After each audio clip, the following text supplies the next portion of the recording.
but gonna go for it. Inside the mission control says it's facing up and switch control here in Houston mission control.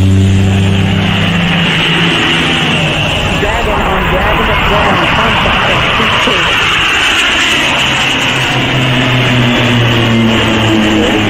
5 by 5.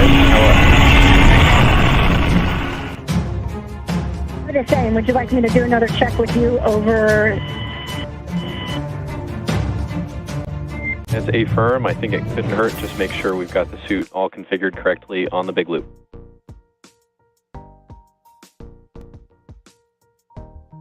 Switching over.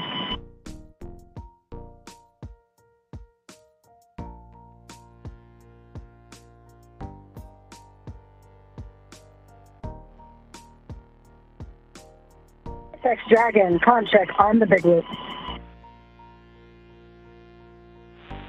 And Nicole, SpaceX, we've actually got you louder and clearer on the big loop. Good comm check. Okay, I have you loud and clear.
Thanks so much for following along with us. We are gearing up for our teammates at SpaceX headquarters in Hawthorne to take us through to docking.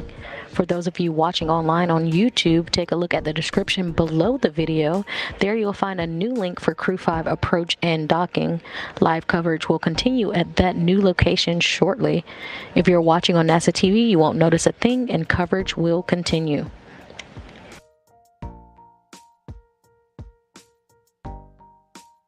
Again, this is live mission coverage of NASA SpaceX Crew 5 mission to the International Space Station. We are looking for a docking time of 3:57 p.m. Central Time, 4:57 p.m. Eastern.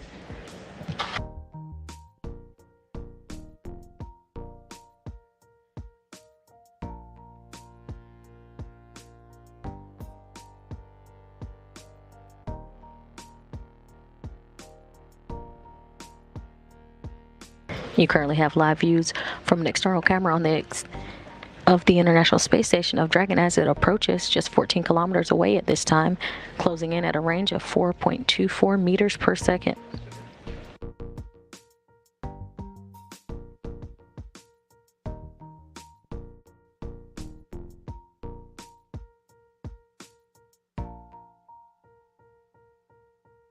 We're looking for approach initiation burn to happen in 28 minutes from now. That burn will bring Dragon up to about 400 meters below the International Space Station.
Crew Dragon Endurance and the International Space Station currently flying in an orbital nighttime.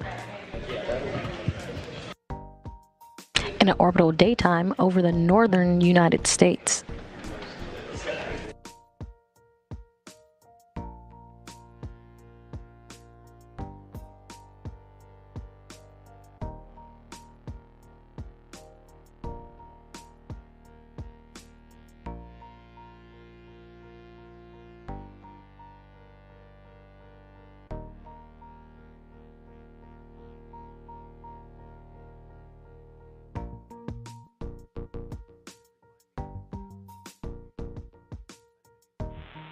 Dragon, SpaceX on the big loop.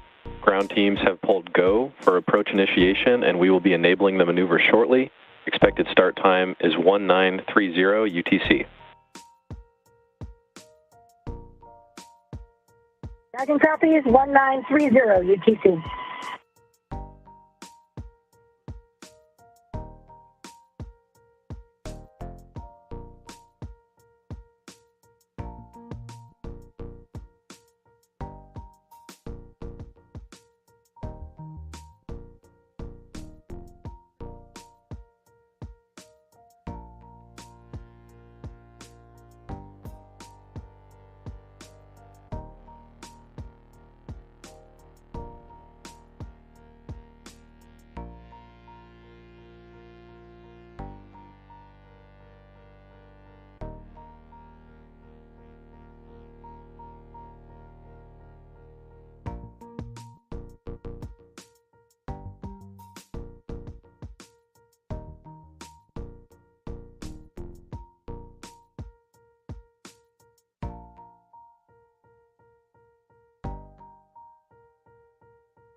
Thank you so much for following along.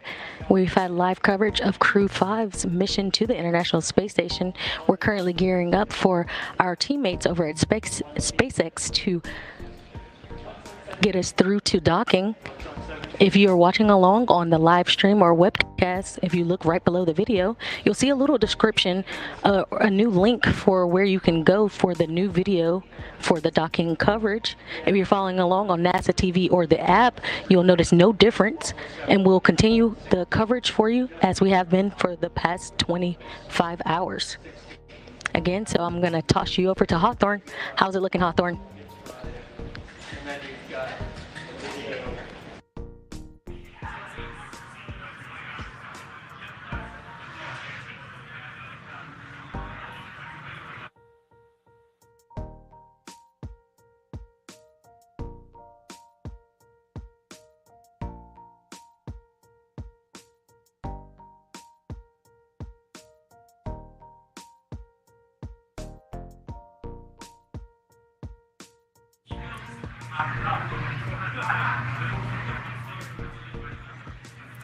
Hello, and thanks for tuning in to the NASA SpaceX Crew 5 mission, a long-duration rotational mission to the International Space Station. I'm Kate Tice, Quality Systems Engineering Manager here at SpaceX, and I'm joined by NASA's Sandra Jones. Now, we're just a few hours away from the final approach of docking to Dragon to the International Space Station. The crew is awake and ready to monitor the final steps, so let's recap the mission thus far. Yesterday, launch day preparations started early for our crew members. About 4 hours prior to launch, the crew completed their final medical checks before joining the SpaceX team to get into their spacesuits. After suit up in the NASA operations and checkout building, the crew walked out, waving some final farewells to their family and friends who were waiting outside. The next destination for the crew was, of course, the launch pad. It was about a 20-minute Tesla ride to pad 39A, where the Falcon 9 and Crew Dragon spacecraft were waiting for them. 2.5 hours prior to launch, the crew ingressed or entered the Crew Dragon spacecraft, walking over that crew access arm, getting a last look out of those windows at Florida's Space Coast, and heading into the White Room and the vehicle. 40 minutes prior to launch, that crew access arm retracted, and at T-minus 35 minutes before liftoff, the launch escape system was armed, allowing the crew to escape the Falcon 9 on the launch pad or upon ascent should there be any anomaly with the vehicle. But it was not needed, as we saw a smooth ride into orbit. With 35 minutes to go until launch, propellant loading began, filling the fuel tanks for those 9 Merlin 1D engines. And just about 5 minutes before launch, Dragon entered terminal count, meaning its onboard computers took control of the vehicle. And as we just saw on your screen a couple seconds ago, at 12 p.m., noon Eastern, 9 a.m. Pacific time, those 9 Merlin 1D engines ignited and Falcon 9 lifted off from Space Launch Complex 39A, marking the 6th time humans rode Dragon into orbit. With Falcon 9 first stage at full power, our crew began their journey to the International Space Station. Just after the T+9 minute mark, the first stage landed on the autonomous spaceport drone ship stationed out in the Atlantic Ocean. A couple minutes after that, we had spacecraft separation, where we saw Dragon finally flying free. And about 40 minutes after liftoff at 9:49 a.m. Pacific time, Dragon executed the phase burn. This was the first of 5 major burns required to raise Dragon's orbit and position it for approach to the International Space Station. Dragon raised its orbit using the Draco thrusters over the last several hours as it chases down the International Space Station. And just a few hours ago, the boost burn took place at 6:31 a.m. Pacific time. The boost burn put our crew in an orbit where Dragon's apogee, or highest point, will be 10 kilometers lower than the station. After that, we executed the close co-elliptic burn at 7:16 a.m. Pacific. The close burn placed Dragon on an orbit roughly co-elliptic with the space station, meaning it was maintaining an orbit roughly 10 kilometers lower than the station the entire way around Earth. That's in contrast to only being 10 kilometers lower than the station during Dragon's apogee, or the highest point in its orbit, which is achieved by the boost burn. And from there at 8:26 a.m., we executed the fourth major maneuver known as the transfer burn. This is where we're raising Dragon's apogee, or highest point of its orbit, to just 2.5 kilometers lower than station. Then we rounded everything out with a final co-elliptic burn at 9:12 a.m. Pacific time to once again maintain a constant orbit lower than the station, this time just 2.5 kilometers below. This was a shorter burn lasting just over 30 seconds. Now we're getting into the approach initiation and final stages of Dragon's rendezvous with the space station.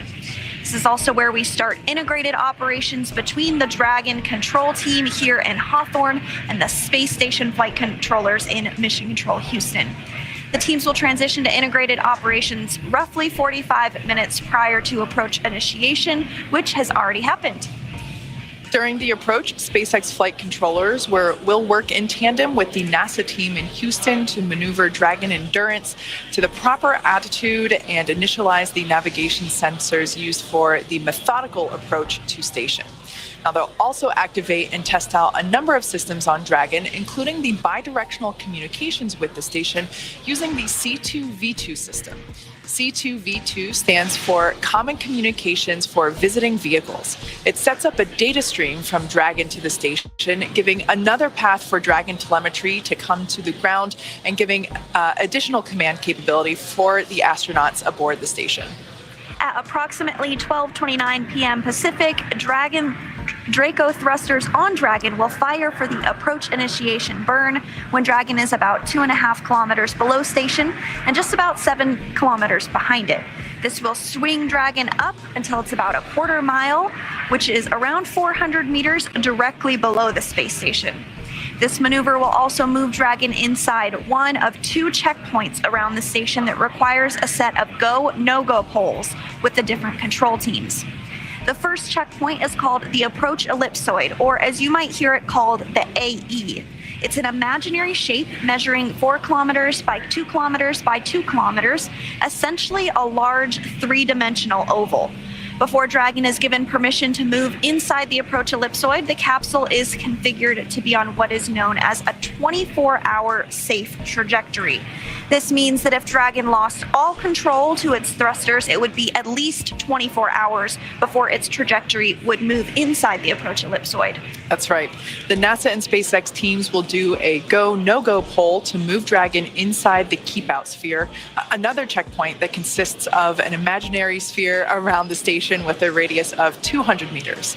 Flight controllers use this to monitor all arriving and departing vehicles. It's another chance to confirm all of the guidance, navigation, and control systems are working correctly on Dragon before moving it closer to station. It carries a similar requirement on the orbital trajectory that if Dragon were to somehow lose control of its thrusters, it and the space station would be safe for 4 orbits, or about 6 hours, rather than the 24 hours required to enter the approach ellipsoid.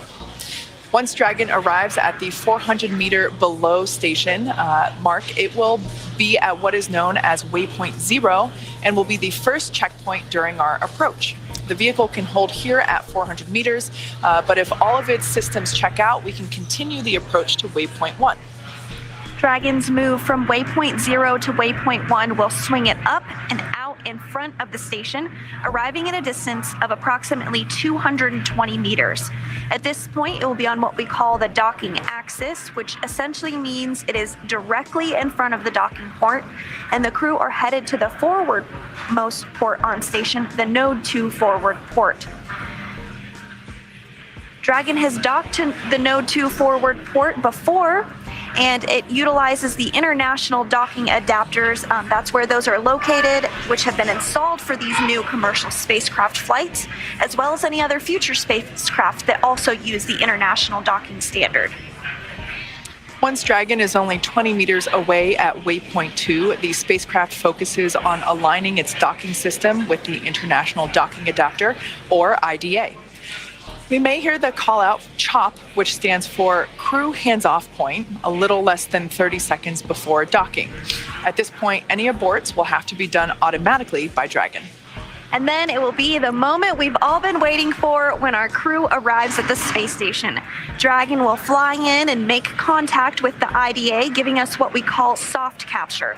The soft capture ring then retracts until sensors indicate it's time for 12 hooks to drive in place to give us a hard capture and firmly secure Dragon to its new home on the space station. The space station crew, namely NASA astronaut Kjell Lindgren, will manually pressurize the vestibule, or the area between the Dragon hatch and the station hatch. Meanwhile, umbilicals that provide power, audio, and data connections from the station to Dragon are put in place. And it's time for leak checks and hatch opening, which is currently timelined to come a little more than 2 hours following docking. As you said, Sandra, it is a moment that we've all been waiting for. As you heard Shaniqua mention, it's been about a 25-hour journey thus far. And so we're very much looking forward to getting the Crew 5 crew on board with docking coming later this afternoon. So at this point in time, the crew has put their suits on. When the suits are on, they will complete a leak check of those suits to make sure that the integrity of the suits are still good, make sure all the zippers are up all the way and the visor is locked in place. And then at that point, we'll be given the okay to basically begin the dynamic activities. The suit is required to be put on for the dynamic activities of Dragon.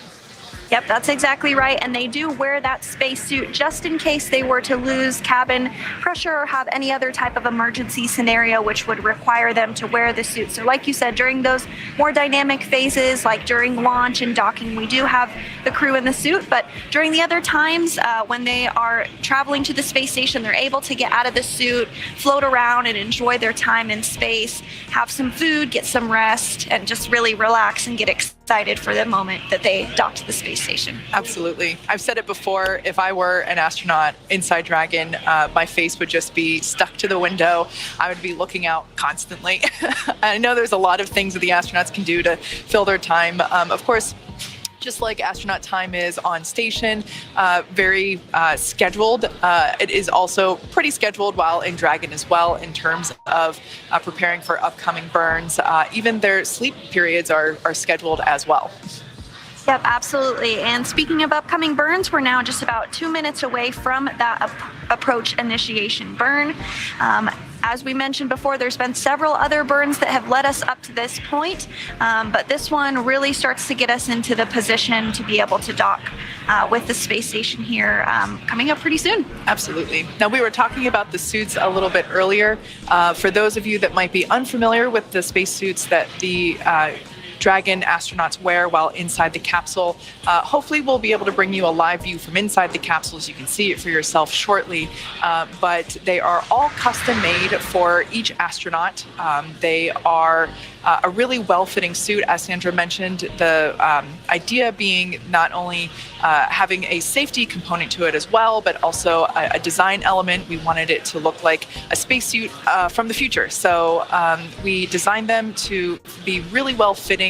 As I mentioned, they are custom fitted for each astronaut, and they don't have to wear it the whole time. They are able to remove the suit or doff suits during more downtime periods. As I mentioned, the suits are only required for the more dynamic activities for the Dragon capsule. Exactly, and we are now just about 1 minute away from the start of the approach initiation burn. This burn will last about 90 seconds, and the Draco thrusters will be used for this particular burn. And this will bring Dragon inside of the approach ellipsoid, that is that 2 kilometer by 2 kilometer by 4 kilometer invisible line around the space station. Once we are within the approach ellipsoid, we are in what is a 24-hour safe trajectory. So again, as we mentioned, if something were to go wrong, and while we never expect that, we do have mitigations in place just in case. If something were to go wrong and we were to lose control of the thrusters, it would be at least 24 hours before it would be inside of the approach ellipsoid any further. That's right. And for those that might be unfamiliar with the docking sequence of Dragon, it is completely autonomous. Dragon is basically steering, driving itself. The crew inside Dragon are monitoring the on their crew panels, their touchscreen crew panels. They're able to monitor all the progress. If necessary, they are able to take manual control at any point. And there on your screen, we actually have a live view from Dragon looking at the station. Dragon, SpaceX on Dragon to ground. No response required. AI burn in 30 seconds. Dragon copies that. And there we just heard the... Okay, Dragon copies that. We were just about to call you. We had successful intercom checks on section 5 of 4.010. Copy. Good intercom checks. Copy. Good intercom checks, and we'll see you on the other side of the burn.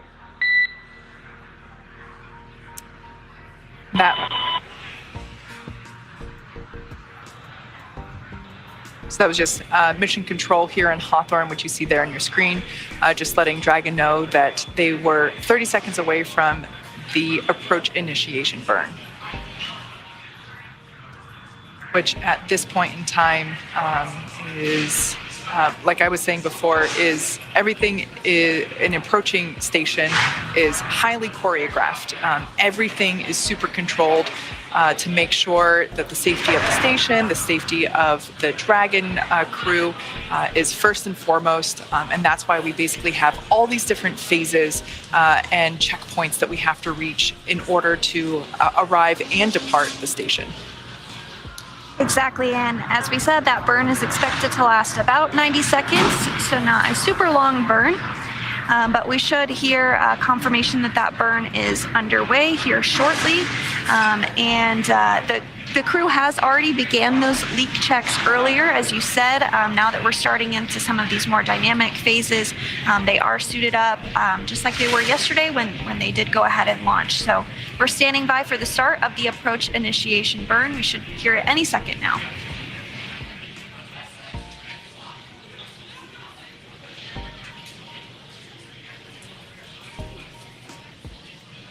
And the Draco thrusters on Dragon have just started to fire for the approach initiation burn. Dragon is currently about 2.5 kilometers below station and just about 7 kilometers behind it. This burn is going to swing Dragon up until it's about 400 meters or about a quarter mile directly below the station. SpaceX on the big loop, approach initiation complete and nominal. As a reminder, you may now review your impulsive retreat recovery cue cards if desired.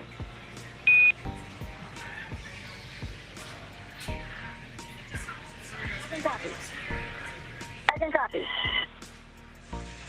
And you did just hear those words that the approach initiation burn is complete and was successful.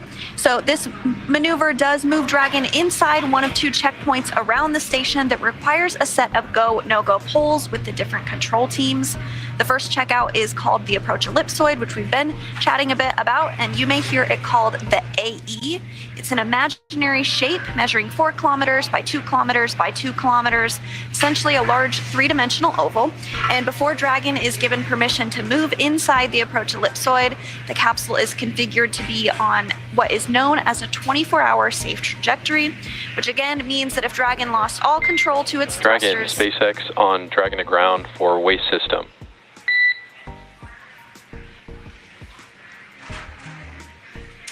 On Dragon ground. Go ahead on Dragon ground. Josh, I've got a bit of an odd request. Hey Josh, I've got a bit of an odd request here from the back room. It's to verify that the waste system funnel is docked, as you would expect post-usage, and it's been left in that configuration. How copy?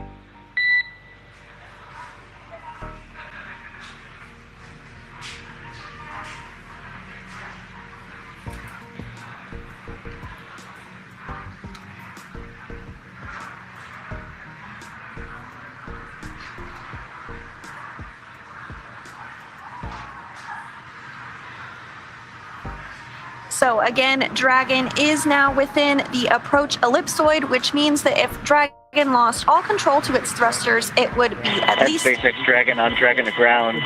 We just confirmed that after the last usage, it was plugged back in firmly and velcroed into place.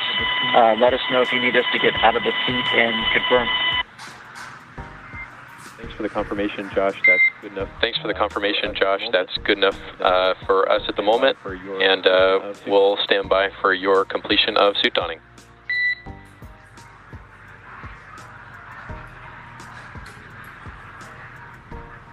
And those words from the ground up to the crew as they step through their procedures. Now that they are within the approach ellipsoid, again, that means it would be at least 24 hours before its trajectory would move inside the approach ellipsoid if we were to lose control of the thrusters for some reason.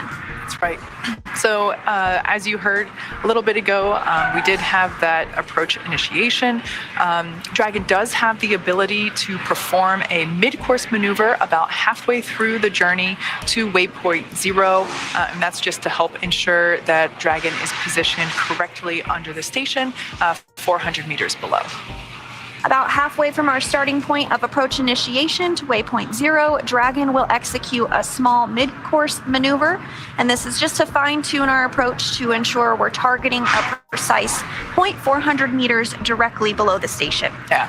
Now, we can see that Crew Dragon has a very busy afternoon ahead, but even in space, it still takes two to tango. The International Space Station is also a factor in the mix for this. It is very much a choreographed dance, basically, the whole approach operation. At this point, let's check in over at NASA Houston with Shaniqua Vereen to see how things are going on over there. Thanks, Kate. Good afternoon, and welcome back to Mission Control Houston at NASA's Johnson Space Center. Inside the Space Station Flight Control Room, teams are being led by Flight Director Greg Whitney for Dragon's approach and docking. On board station, there's currently 7 astronauts and cosmonauts, including NASA's Kjell Lindgren, Bob Hines, Jessica Watkins, Frank Rubio. 4 decimal is dawning. We're good to come back on. Copy, Dragon. Suits are done. Crew are seated.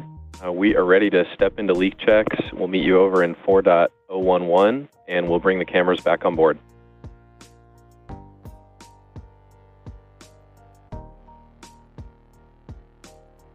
Copy. Stepping into 4.011. Check.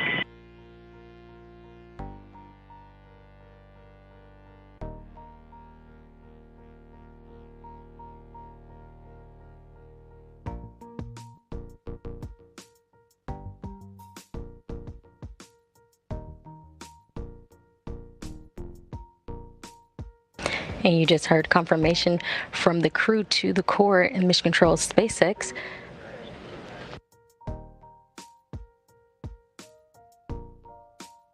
Again, there's 7 crew members awaiting Crew 5 as they arrive and dock to the International Space Station. That's including NASA's Kjell Lindgren, Bob Hines, Jessica Watkins, Frank Rubio, and the current station commander, European Space Agency astronaut Samantha Cristoforetti, and NASA's cosmonaut and Roscosmos cosmonauts Sergei Prokopyev and Dmitry Patelin. The crew is awake, and they began to continue preparations for Crew 5's arrival. NASA astronaut Kjell Lindgren will be primed to set up laptops to monitor the approach and docking of Crew 5 on the ground. On Crew 5, on the ground, teams will work together to feather solar arrays about 3 hours prior to docking, which is a multi-step process which protects the arrays from plumes and keeps them safe when the vehicle arrives. About 1.5 hours ahead of docking, around 2 p.m. Central Time, we just passed that mark, we will hand over control of station's thrusters to Russian gyroscopes so station can have a finer tune at control while Dragon approaches. Once soft dock is complete, we will hand control back to the U.S. gyroscopes. The teams on the ground in Mission Control Houston and the systems on board the station remain go to receive Dragon, and we're looking for a docking time of 3:57 p.m. Central Time, 4:57 p.m. Eastern Time. That's the latest for Mission Control Houston. Back over to you, Hawthorne.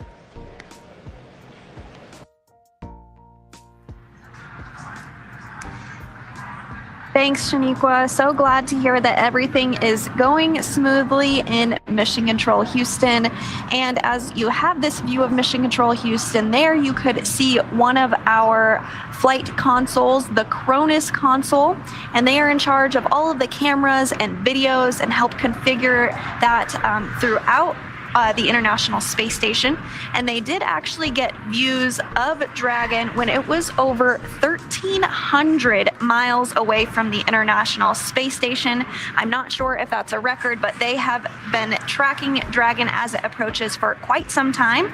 We'll, of course, continue to see views of Dragon as it gets closer and closer and see Dragon grow in the field of view.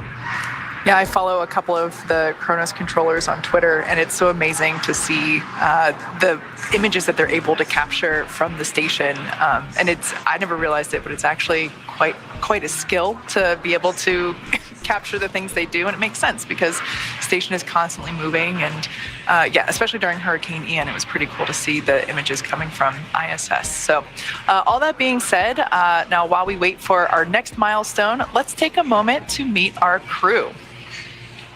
Nicole Mann holds a Master of Science in Mechanical Engineering. SpaceX Dragon on Dragon to ground. We're at step 2.2, 4.011, and we are ready to pressurize. Dragon, SpaceX, you are go to pressurize. We are following along on the ground. And you just heard that call out that they are go to start. Dragon is a go to initiate the suit lead check.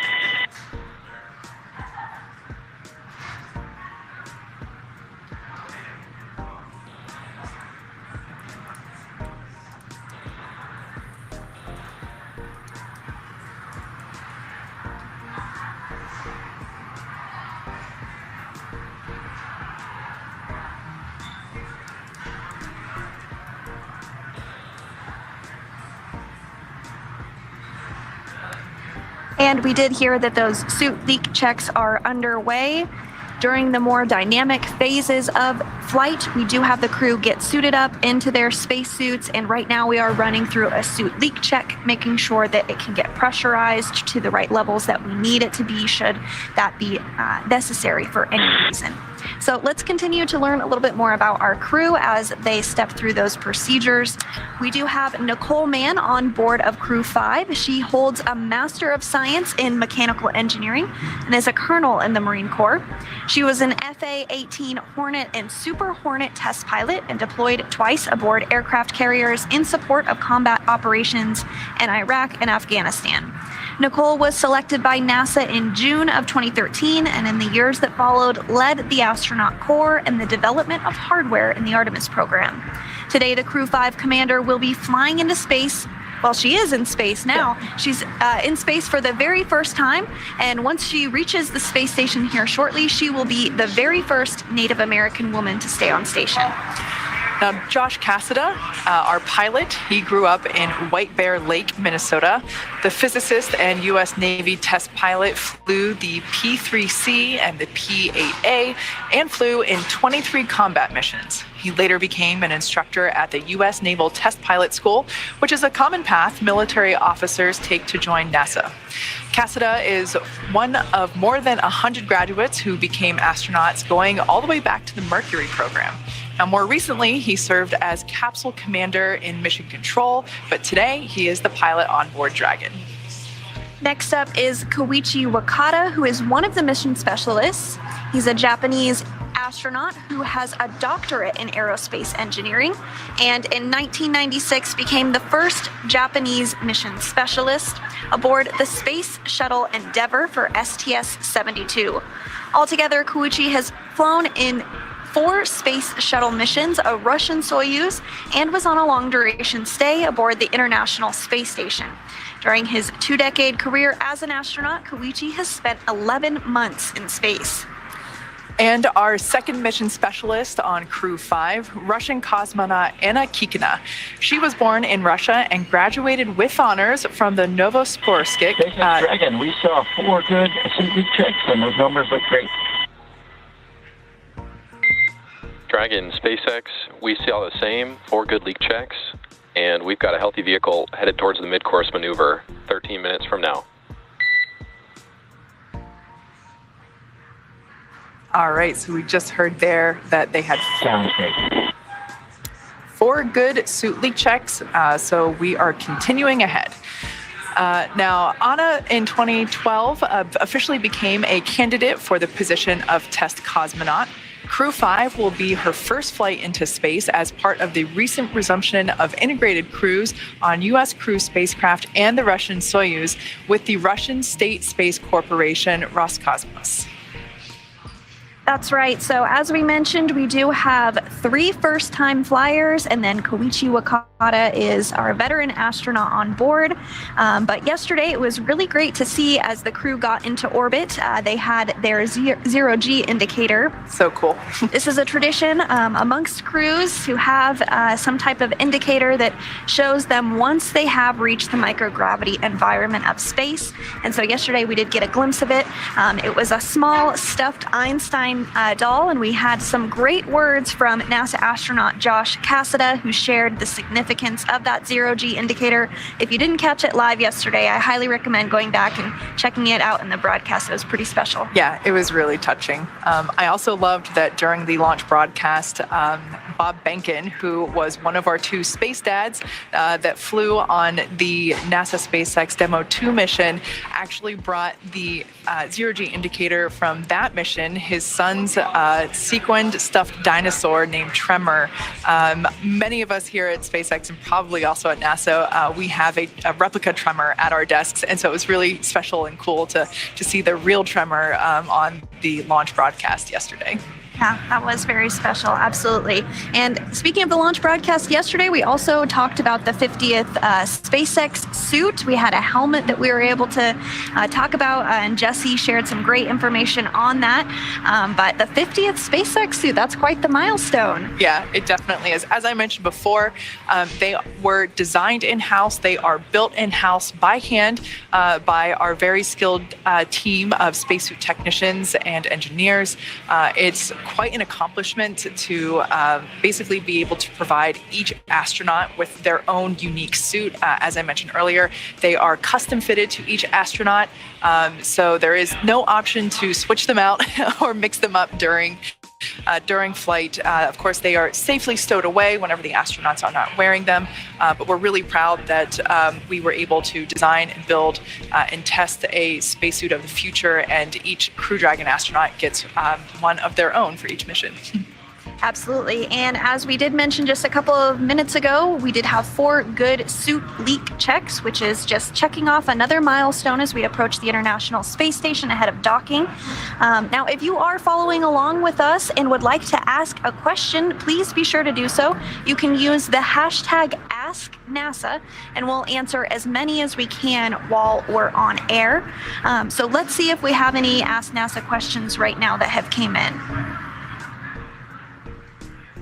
All right, it looks like we do have one from Bob O'Dare Jr., who wants to know, what time did Crew 5 wake up?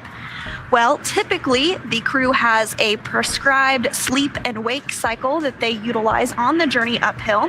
But for Crew 5, they had a rest period or an off-duty time period.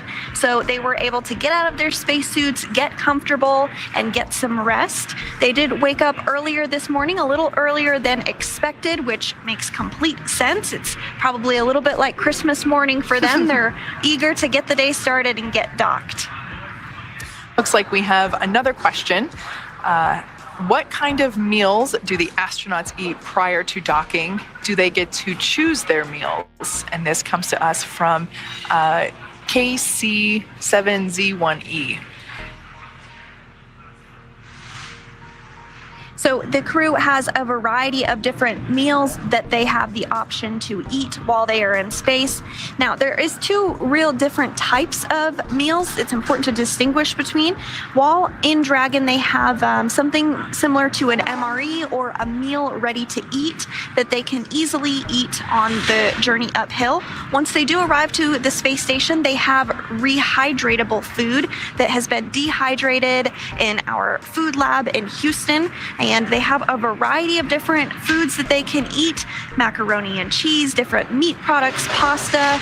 Our food scientists really try and keep the menu different for the crew so that they are excited about what they have to eat. If you think about they're up there for 6 months at a time. Oftentimes they don't have a lot of fresh fruits and vegetables. Those things can come up occasionally on cargo resupply missions, but we do hear a lot from the crew that that's something that they miss. So the food scientists in the food lab do try and keep it very interesting and help the crew be excited about their food. And then, of course, the crew will plan out their menu and the meals that they would like before their mission. And sometimes they'll swap out with it is the International Space Station, so we do have an international crew, so that comes with different types of foods for those different areas. So sometimes there's some trading back and forth that goes on as well.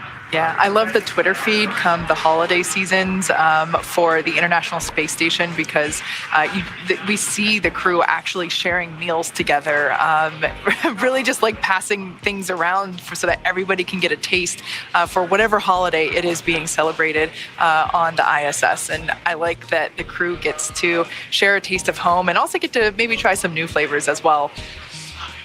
Yes, exactly. All right, it looks like we have another question from Hillary. And she said, I heard earlier in the broadcast that some science payloads were flying up on Dragon with Crew 5, but missed the details. What new experiments are they carrying up to the space station?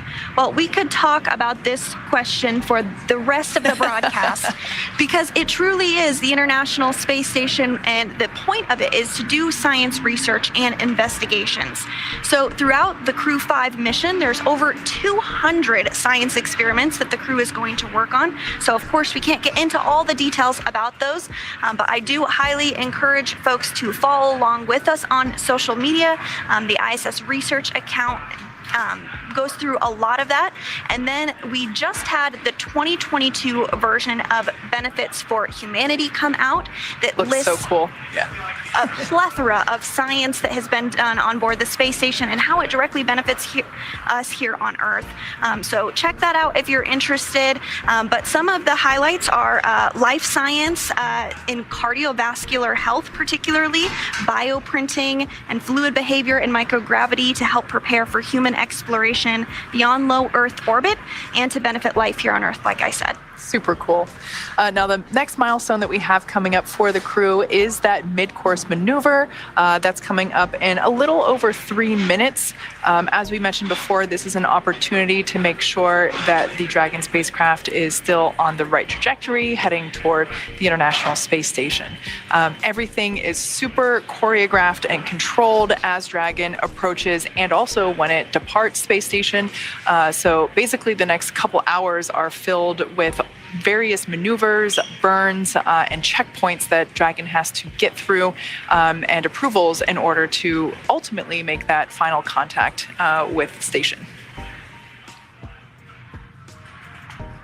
And then a couple of other things are going to happen as we continue to get closer to the space station. So once we do dock in a short time from now, there will be the soft dock that happens first, and that is when we have initial capture and contact with space station. And then a short time later, the hooks will drive in, which connects us through a hard mate to the space station. And that's when all 12 of those hooks will clamp together and we'll have that great connection. And it does happen in 2 sets of 6. So we'll see the first 6 close and then the next 6. But like you said, we're still a little ways away from that. We are looking ahead to the mid-course maneuver here in just a couple of minutes from now. That's great. There on your screen, you can see Mission Control here in Hawthorne. Sandra and I are sitting on the 2nd floor in SpaceX headquarters, and that Mission Control Center is just over our shoulders here. That is where the SpaceX team is monitoring Dragon and the crew. It's also only half of the puzzle piece. Of course, the Mission Control Center over at Houston is also part of the mix. We had updates from Shaniqua Vereen earlier in the broadcast, and it really goes to show, as I mentioned before, just everything being highly controlled. Both teams very integrated with these operations, along with the crew in space. Earlier, we heard some communication happening between here Mission Control as well as Dragon. Though that communication that we heard was actually with the SpaceX Crew Operations and Resources Engineer, or CORE. That person, for this shift right now is Jake Vendel. Of course, we have people on console 24/7 while Dragon is in orbit. And so we basically have various shifts, and this shift's core is Jake Vendel. And there are actually, you see him on the left-hand side of your screen. And we are hearing that we're just about a minute away from the start of the mid-course maneuver. Again, this can be a small burn or it could be a significant correction. It really just fine-tunes the approach to reach waypoint 0. And so that swing from approach initiation to waypoint 0 is pretty big. So this is just that chance to really fine-tune, make sure everything is looking as it should as we move ahead to docking. Absolutely. As we mentioned before, we are taking your questions, so reach out to us on Twitter using the hashtag AskNASA. We would like to take as many questions as we can get through. We are a little bit more than an hour away from docking of crew to station. And yeah, we've taken a couple questions so far, and we would love to get more as the broadcast continues. So we are standing by to hear that mid-course maneuver has begun.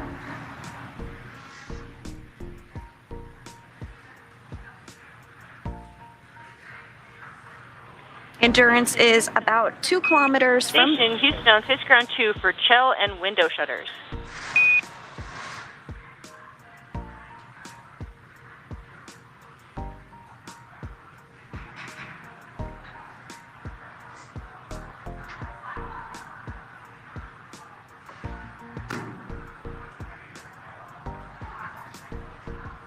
John 2.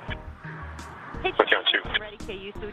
Hey, Chell, we've had some ready KU, so we just wanted to confirm that you're able to get those window shutters closed in cupola and lab. Affirmative. Shutters are closed. Shutters are closed both in the lab and the cupola. Thanks. We copy. Thank you. and Thank you. And I am complete with the tool setup through step 7. See that Pluto came on board to help with SSC 727 with the MPEG streaming tool. We copy. Thanks for the status.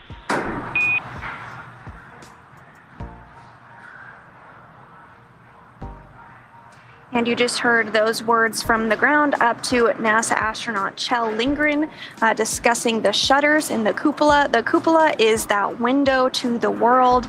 It's one of the places that the astronauts love to hang out when they have free time because you have a beautiful view of the Earth floating by below you. But it does have shutters on it that can be open and closed. And for docking operations, they want to be sure that those are configured closed. So he was just giving a confirmation of that. So again, we are just seconds away from the mid-course maneuver beginning.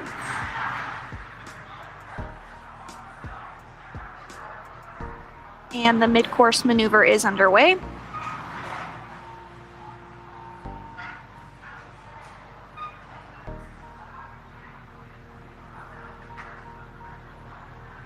So we did just start that mid-course maneuver, which again is done about halfway from our starting point of the approach initiation to waypoint 0. This burn helps to fine-tune our approach to ensure we're targeting a precise point 400 meters directly below the station. Once Dragon arrives at 400 meters below station, it will be at what is known as waypoint 0 and will be the first checkpoint during our approach. The vehicle can hold here at 400 meters, but if all of its systems check out, we can continue the approach to waypoint 0. Now, we are hearing that mid-course maneuver was completed, the next major activity that we have is that approach 0, and about a little bit more than 16 minutes until that point.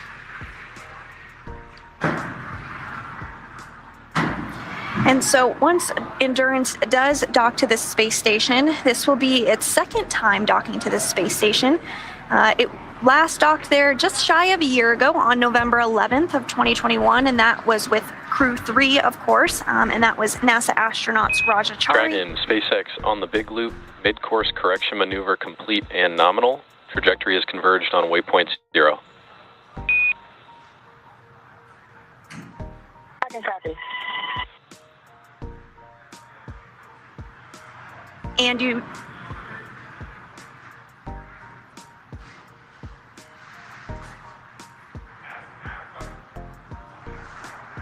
And you just heard those words there that the mid-course maneuver was successful and went just as planned, so we are still on track for docking today.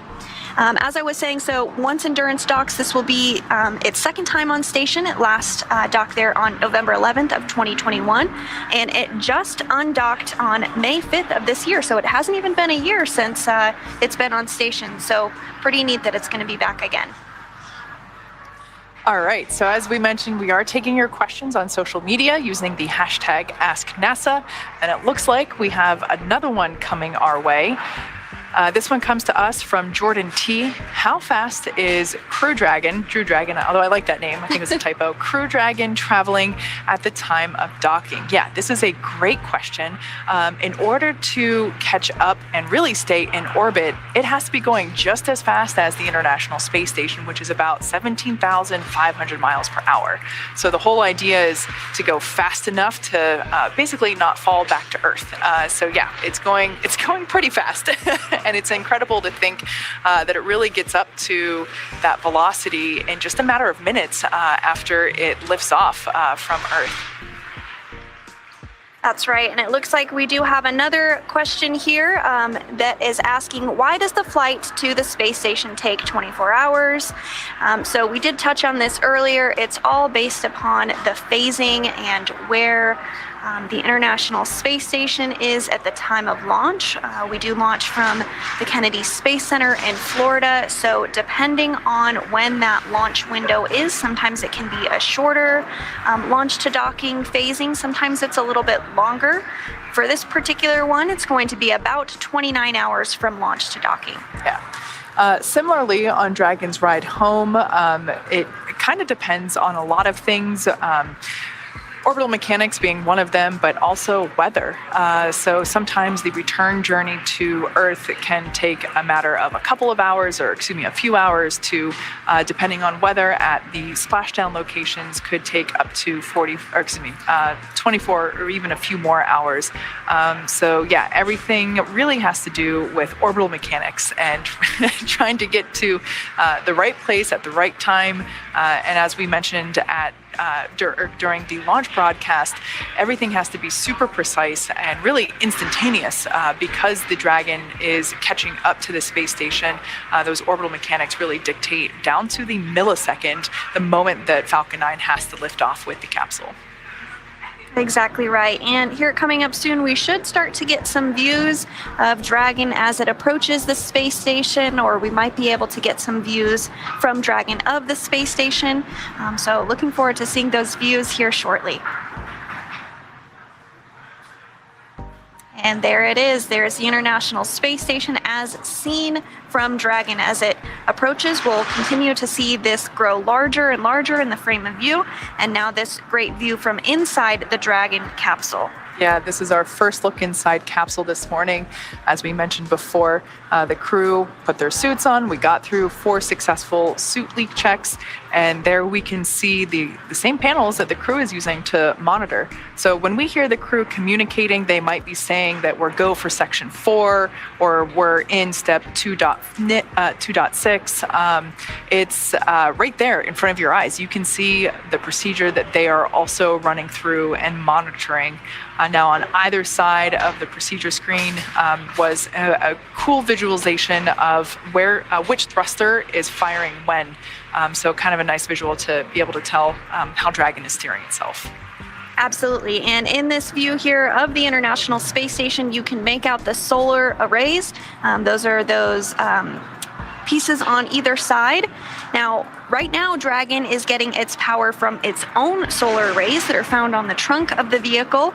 But once it does dock to space station, some umbilicals will be hooked up, which will provide power from the space station. So at that point, Dragon will be configured to be receiving its power from the space station.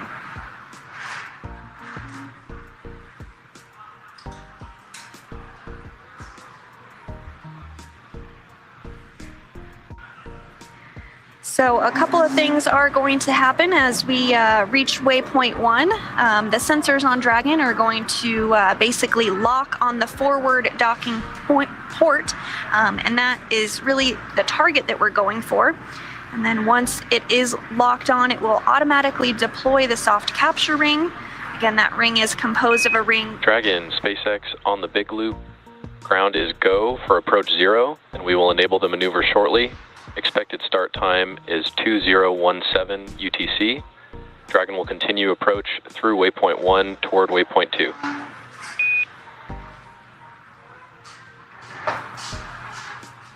Copies. We are looking for the Approach Ellipsoid.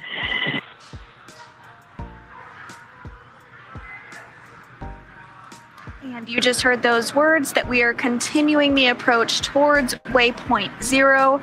This is that first checkpoint that we will have today, and we'll be able to proceed, or we could hold here if we needed to. So at this point, if we did lose control of Dragon for some reason, it would be at least 4 orbits or about 6 hours before we would move inside the keep out sphere.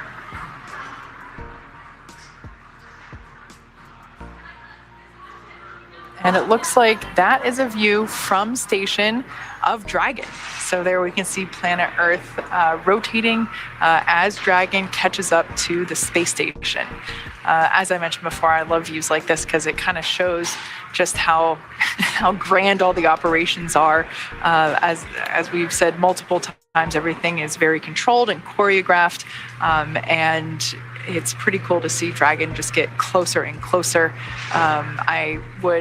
We saw the crew in their seats earlier, all strapped in with their suits on.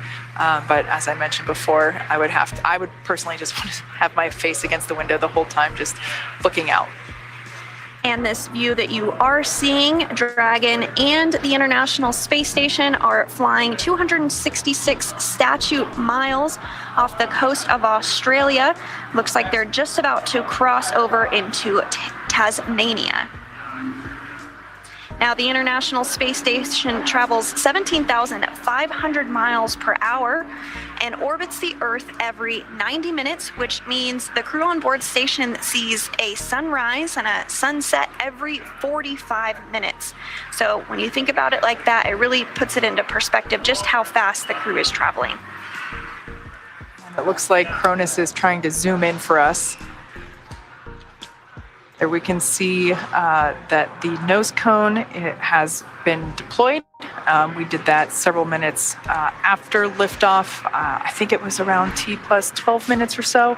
And we do that once Dragon has already passed through the atmosphere of Earth. When it's in, then once it gets into the vacuum of space, we deploy the nose cone after it separates, after the capsule and trunk separate from the second stage. Of course, we want to keep all of the guidance, control, and navigation systems and the dock itself protected during the ascent phase. But once the Dragon capsule is in the vacuum of space, we're able to open it up. And I love this shot here because it's very Inception-esque to me because the station is looking at Dragon, Dragon is looking at station.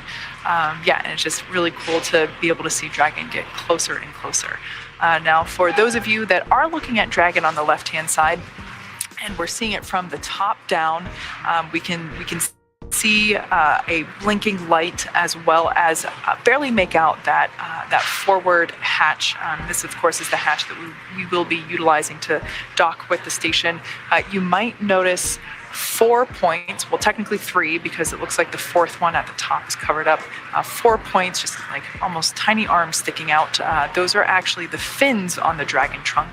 So as I mentioned, we are looking at Dragon from the top down, and those fins are what we're seeing from this bird's eye view. We can see them a little better once, whenever the capsule's, for example, at the launch pad, and those fins are basically there for aerodynamic purposes. But just kind of a cool, different view that we get from Dragon.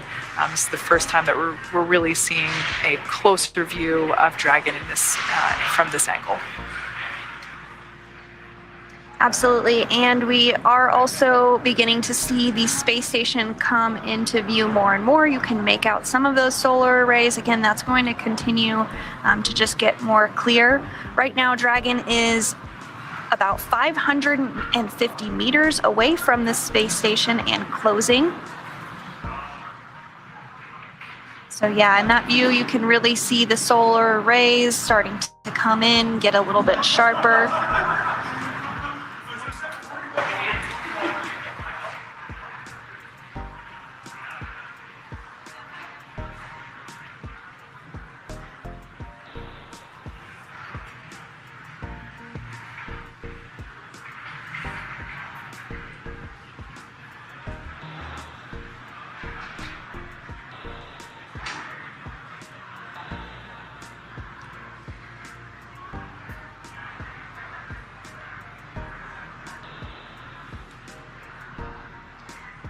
So we are looking ahead to the next major milestone, which will be waypoint 0, when we're about 400 meters away from the International Space Station.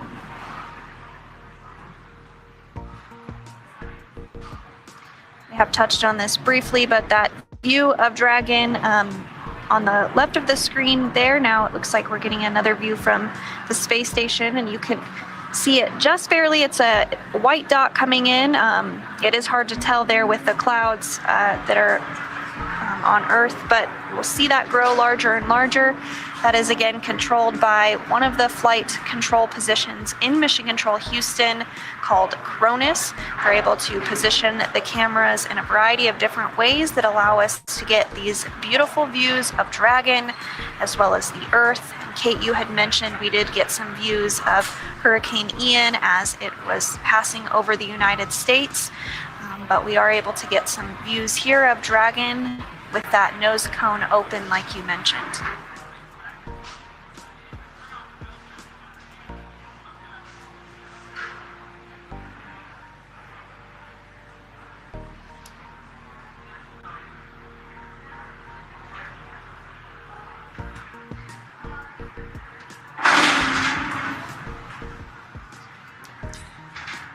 Might hear some background noise behind Sandra and myself. We are located here at SpaceX headquarters in Hawthorne, California. We are an active operations environment. So, of course, while we have folks seated inside Mission Control, just kind of over to our left, the rest of the building is a little bit more noisy, I would say. It's pretty quiet in Mission Control. But yes, you might hear some chairs moving or some fork trucks behind us as we are basically, we still continue production of the Falcon 9 vehicle here, regardless of, the operations that we have going on in Mission Control. We're now less than 460 meters from the space station. And Kate, you had mentioned yesterday that it's a company tradition for SpaceX to come out and watch the launch and everyone to view it and the big screens there. So I definitely noticed the excitement when we were doing the launch broadcast. Everyone was cheering very loud. It was cool to be a part of that. A little hard to deliver the launch line, I would imagine. Yeah, we get really excited for launches here, and it's really awesome whenever it's in the middle of the day as well, because people are able to take a break from work and come down and stand behind Mission Control and cheer the crew on. It's quite an experience. I still, if I'm not hosting, I try to watch from Mission Control. And I still remember the first couple launches that I ever got to witness as a new employee, and it's really powerful to be able to stand here with colleagues and be able to really unify and cheer on the mission. And we are just about a minute away from waypoint 0.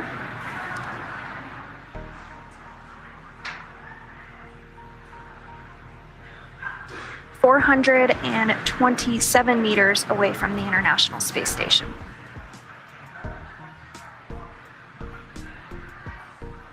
And we're about 90 seconds away from that waypoint 0.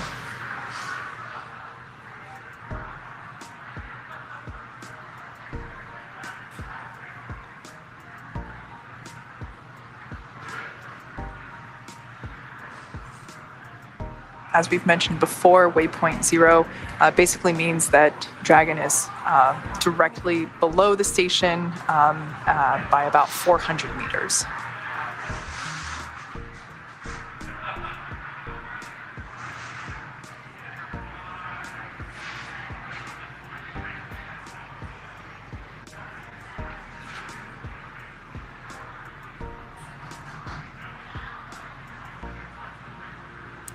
Looks like we got some cool views from a coastline of some sort as Dragon and space station continue to orbit.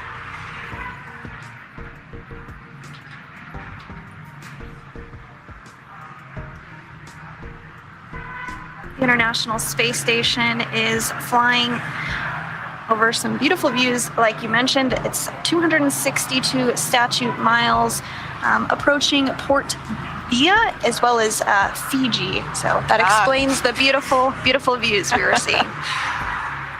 That's certainly a location name I can recognize.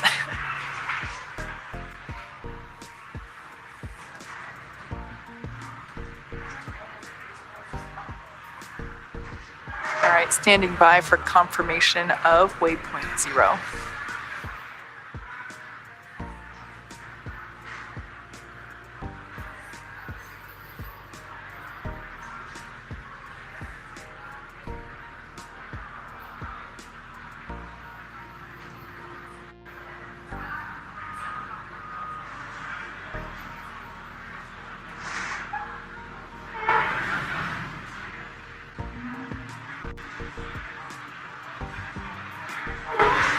And we have just reached waypoint 0, which means Dragon is now 400 meters directly below the space station. And we can definitely see it now in these views coming from the International Space Station. So coming up, Dragons move from waypoint 0 to waypoint 1. We'll swing it up and out in front of the station. We'll then pause at a distance of approximately 220 meters. And at this point, we will be on what we call the docking axis, which essentially means it's directly in front of the docking port. We did already hear the teams do a go, no-go poll for this approach, and everything remains go.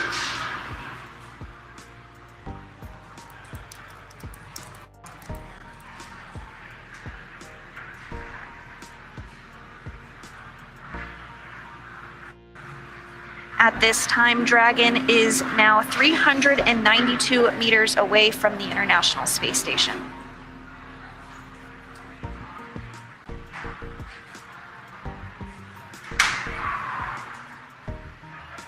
Great view of Dragon there, once again from the top down. As we've mentioned before, we keep that nose cone closed through the ascent portion of the mission, and then we open it up while Dragon is in the vacuum of space. It's able to provide protection for the various sensors that are used to help Dragon steer itself. So all the guidance, navigation, and control systems. It also protects the forward hatch, which is what, as I mentioned before, it's what we use to dock to the space station. So it's pretty cool, and all, I think. I think it's pretty neat that basically the side hatch, which is we were able to see it just moments ago whenever we had a little bit more sunlight reflection over there. But it's cool to think that the side hatch, which is what Dragon SpaceX on the big loop, we see the onboard for GNC RelNav. No crew action required. Both Dragon eyes locked on to mismatching reflectors and are now locking onto their correct targets. Standby 1. Copy. Speaking of those sensors, it sounds like those Dragon eyes, which are one of the sensors, there's actually two of them, two of those Dragon eyes, they are locking on to the appropriate sensors on station at this point in time. So as I was saying, yes, that forward hatch is what the crew will basically ingress and egress the station from to get in and out of the Dragon Capsule 2 station. The side hatch, which was used for crew ingress yesterday while the vehicle was on top of the rocket at pad 39A, that hatch will remain closed until Dragon splashes back down on Earth. So as we mentioned before, just making sure that Dragon SpaceX on the big loop for an update. We see both Dragon eyes locked on to their expected retro reflectors, and Dragon is back in approach 0. We're going to continue marching towards waypoint 1 here.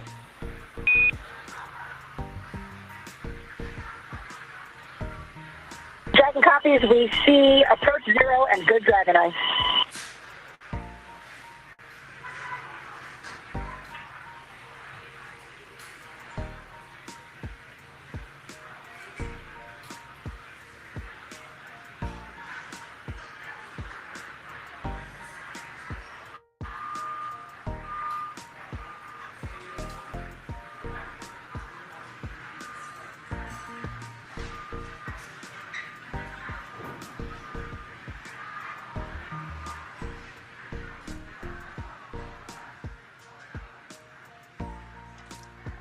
So as we mentioned before, we have been taking your questions via social media. So be sure to tweet at us using the hashtag AskNASA, and we'll try to get through as many questions as we can. We have about an hour left until docking is complete, and so we would love to take as many questions as we can. It looks like we have another one coming our way, this time from Lago. The question is, what's the objective of this mission? Sandra, I feel like this is another question that we could probably talk about all day. But I think in summary, the objective for this Crew 5 mission is it's the next operational rotational mission to the space station for a crew of astronauts. And then subpoint 2 would be science, kind of as we were talking about before, really continuing the science objectives with this mission, with many experiments. It's honestly conducting experiments is how the astronauts spend quite a bit of their time on station, in addition to exercising and, of course, eating. Exactly right. And just to add on that, the real point of this mission is to learn more about humans and how they interact in the environment of space and how the body changes. All of us on Earth have grown up our entire lives experiencing gravity all the time. It impacts every single thing that we do all day long. But when you remove that from the equation, things act very differently. Things float, water behaves differently, flames behave differently. And we have learned a great deal about this in the more than 20 years that we have been continuously inhabiting the International Space Station. And this is really important because as we continue to return to the moon through the Artemis program and then on to Mars, we have to make sure that humans are healthy when they are in a microgravity or a different gravity environment on Mars. And so this mission will continue to help us learn all about that. Absolutely. Yeah, gravity is kind of something that we take for granted here on Earth, even something as simple as your vision whenever you're on station can change with the lack of gravity. So we've got another question.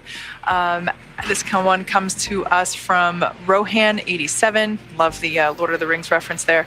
After successful docking, how many minutes it take to enter into International Space Station? How are they prepared for this? So it does take a little bit of time. There are a few procedures that... Dragon, SpaceX, on the big loop, we do see approach 0 in progress with trajectory converged on waypoint 1. Expect arrival at waypoint 1 at approximately 2044 UTC, and we cleaned up your board there after that on board.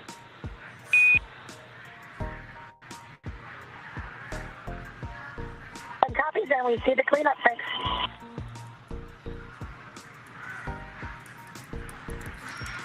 So again, to finish up answering this question, it does take a little bit of time.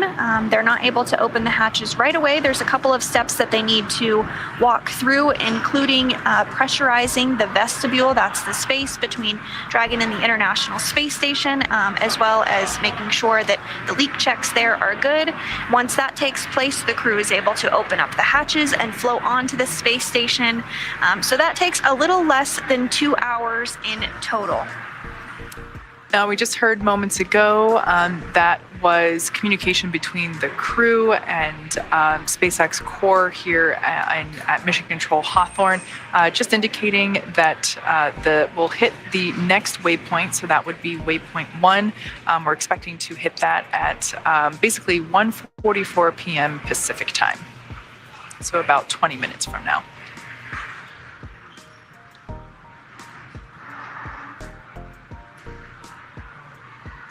And once we do arrive at that waypoint 1, that's when Dragon is about 220 meters away from the space station and directly in front of the docking port. The crew is docking to the Node 2 forward port during today's mission. And before they move any further at this point, they will need the permission to move into the keep out sphere.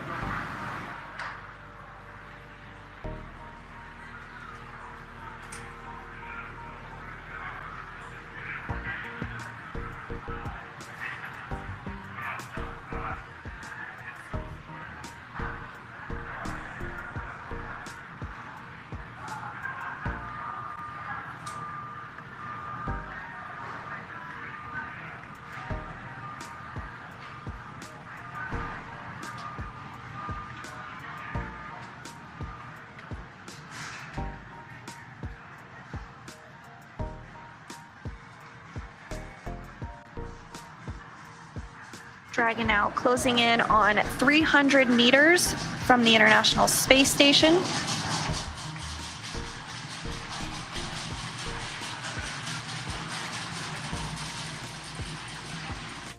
As we've mentioned before, this maneuver from waypoint 0 to waypoint 1 basically swings Dragon up and out in front of the station. It pauses at a distance of approximately 220 meters. At that point, it will be on what we call the docking axis, which essentially means that it's directly in front of the docking port.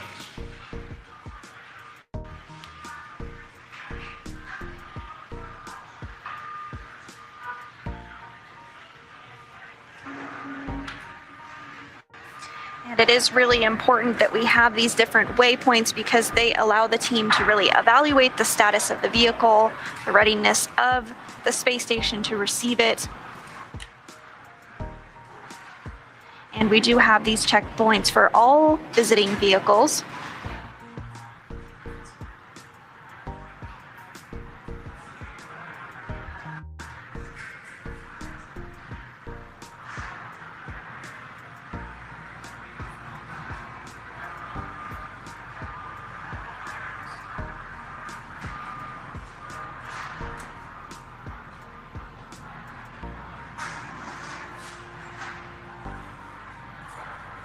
And we're continuing to get good views of Dragon as it approaches the International Space Station. International Space Station is currently flying 260 statute miles over the Pacific Ocean. It is approaching the very northern tip of Hawaii.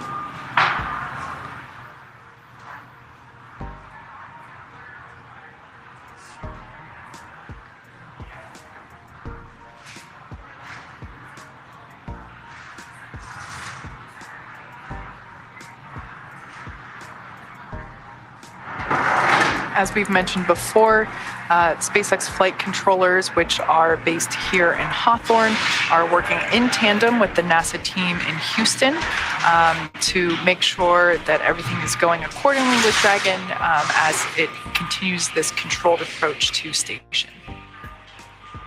And there you do see that very northern tip of Hawaii that we mentioned.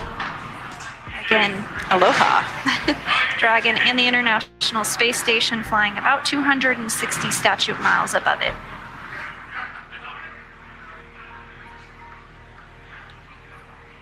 There on the left-hand side of your screen is SpaceX core Jake Vendel.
And as a reminder, we are continuing to take your questions using the social media hashtag, on social media rather, using the hashtag AskNASA. So please do send in your questions. We'd love to answer them for you.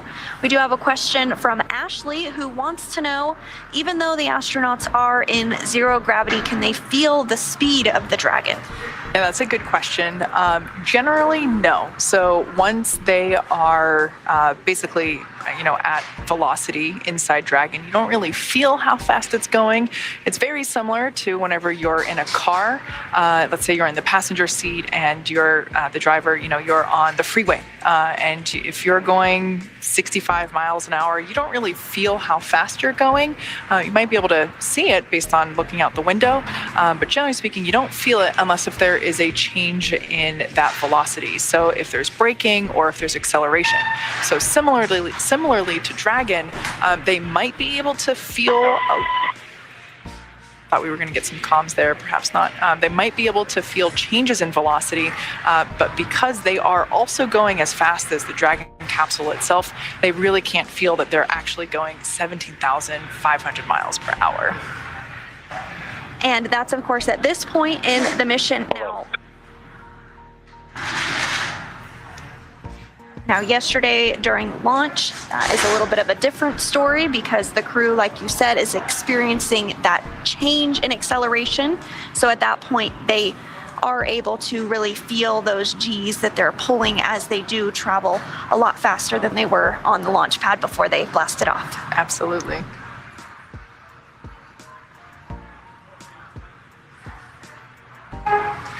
So Dragon is now under 300 meters from the space station. Looks like it's about 294 meters away. You can see it continuing to get larger and larger in the screen. This is a really cool shot because now we have something for frame of reference other than planet Earth. So this view from a camera on the port truss segment of the station, you are just barely seeing the Japanese robotic arm in the very center of the screen there, as well as part of the Japanese logistics module on the right that houses some experiments conducted aboard the space station. So one of our crew members for this flight is Koichi Wakata, who is an astronaut from the Japanese Aerospace Exploration Agency.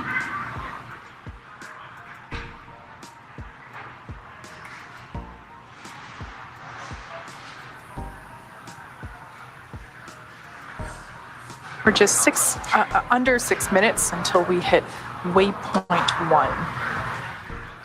As we've mentioned before, this movement from waypoint 0 to waypoint 1 will swing Dragon up and out in front of the station. So if you've been watching that capsule, it has been moving slightly in that frame. So it'll move up and in front of the station, and it'll pause at a distance of approximately 220 meters. At that point in time, Dragon will be on what we call the docking axis, which basically means that it's directly in front of the docking port that it will be aiming for. That port is the forward port on node 2, which is the Harmony module, and that's where both of the international docking adapters, or IDAs, are located. Those were installed for new commercial spacecraft flights and any other future spacecraft that also use the international docking standard. And you could really see in that graphic that was just on your screen how those different burns in this very phased approach really put Dragon into the place that it is now, exactly right in front of the docking adapter.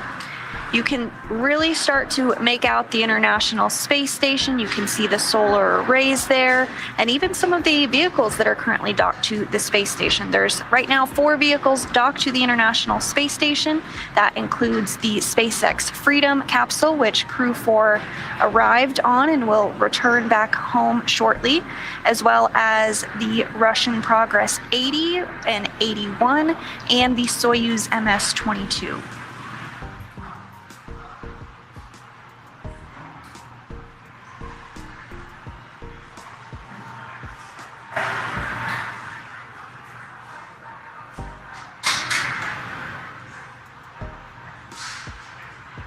Once again, we are heading toward waypoint 1. About 3.5 minutes until that checkpoint is reached. After that, it will be on to waypoint 2, and that is once Dragon is only 20 meters away. At waypoint 2, the spacecraft will focus on aligning its docking system with the docking adapter. Dragon will fly in and make contact with the docking adapter, and that will give us what we call soft capture. That soft capture ring will then retract until sensors indicate that it's time for the hooks to drive in place, and then give us that hard capture, which firmly secures Dragon to station. And then after that hard capture is confirmed, we'll do leak checks for that hatch opening. And that is always a moment that's really fun to watch. And well, I guess I should say it takes time, right? Once the hatch is open, it's another several minutes before they can actually egress. But it's really nice to see the crews greet each other after Dragon's arrival. It's worth the wait. Absolutely. And as Dragon continues to get closer to the space station ahead of docking, we are hearing that everything is proceeding as expected. Still looking towards an on-time docking at 1:57 Pacific this afternoon. And you are starting to see some blinking light. Dragon in station, SpaceX on the big loop. Expect reconfiguration of the C2V2 link shortly.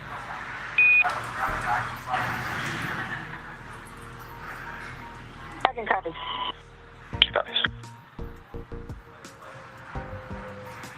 And you did just hear that call about the C2V2 system being reconfigured. The C2V2 system is the common communications for visiting vehicles, and that really helps to set up the data stream from Dragon to the space station and provides another path for Dragon telemetry to reach Earth.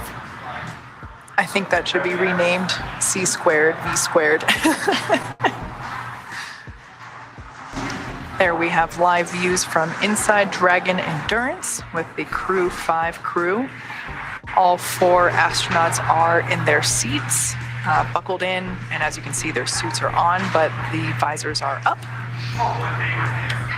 So earlier, the crew donned or put on their suits, and we had 4 good leak suit checkouts.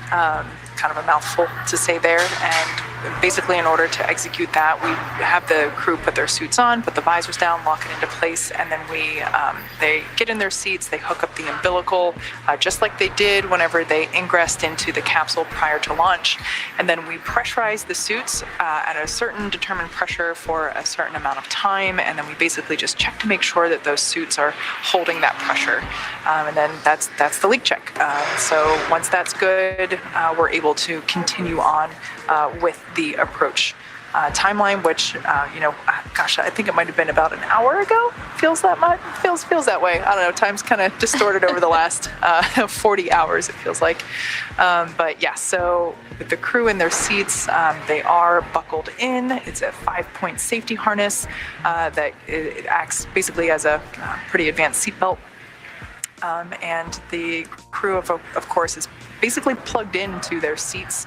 We had a view just a moment ago using the umbilical, and that, of course, provides communication, telemetry of the crew themselves, and also fresh air. So while they're sitting there in their seats, we are pumping a nitrogen-oxygen mixture through the suit. As I mentioned before, we are an active operations building here, so you'll have to excuse the background noise behind us.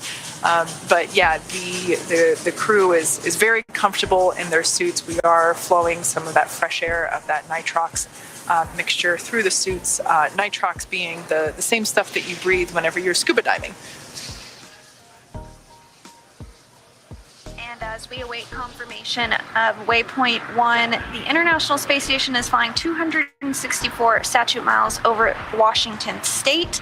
In fact, just a few moments ago, it flew over the city of Seattle. So if any of you were outside, you might have caught a glimpse of it flying overhead. But it looks like it's already passing into Canada, and that just really goes to show how fast 17,500 miles per hour is. You cover a lot of ground when you're going that quick. For sure. It's that exact point is kind of what makes it easy to spot, especially at night. Just, looking up at the night sky, I myself have an app that alerts me whenever there's going to be an ISS pass overhead, but I've actually accidentally seen it sometimes too, and look at it and it's this constant bright light, and a lot of people think, oh, it's an airplane, but if you really watch it, it's going way faster than an airplane is. And if you are interested to see when the International Space Station is flying over where you live, you can go to the website Spot the Station on NASA's website, and you can put in your address, your location, and see when it's going to be flying overhead. Like Kate mentioned, it is a pretty cool thing to see. Yeah, it is pretty neat. Actually, this is a good representation of how we're able to see the station while we are on planet Earth. So you can see the space station there has lots of solar panels, and it's pretty bright when the sun is shining on it. So at nighttime, when the space station is orbiting Earth, those solar panels and the station itself will reflect the sun's light back down at us. And that's what makes it so easy to spot. The other thing to keep in mind is that there's no blinking, so that's a good differentiator between an airplane and the station. The space station, you won't see any blinking coming from the station.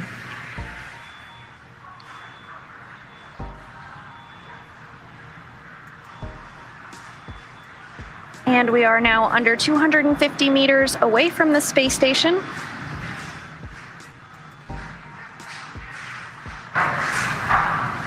And you are getting a view of Mission Control in Hawthorne, which is just behind us here. This is the room where all of the SpaceX flight controllers, responsible engineers, and the core, the crew operations and resources engineer, is seated as they are basically constantly monitoring Dragon. We have someone on console 24/7 while there is a Dragon on station or in orbit, and this is one of the rooms that we do that in.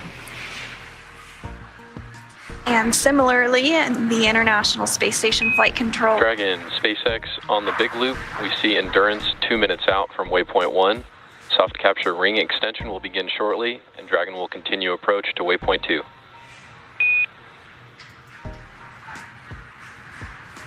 I can copy. And those words there as we continue to make our way to waypoint 1, now 237 meters away from the International Space Station. As we've mentioned before, these checkpoints, these imaginary zones that we keep talking about are very important for Dragon, or really any spacecraft that's heading to or departing from the space station have to abide by, because everything is designed to keep the crews both inside the spacecraft as well as the crew on station safe. There are many checkpoints just to make sure that all systems are functioning properly and as expected with the spacecraft prior to allowing it to get any closer to the station. And we are hearing that we're just about a minute out from reaching waypoint 1. Dragon 231 meters away from space station.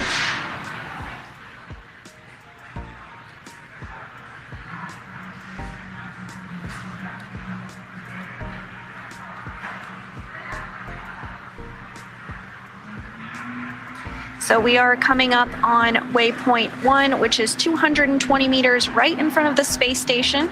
And that milestone will put us right in line with the docking access. So once Dragon reaches that docking access, it will have about 20 hours of power, so it could easily hold there for quite some time and could reattempt to dock if necessary, but everything is really proceeding on track for docking today.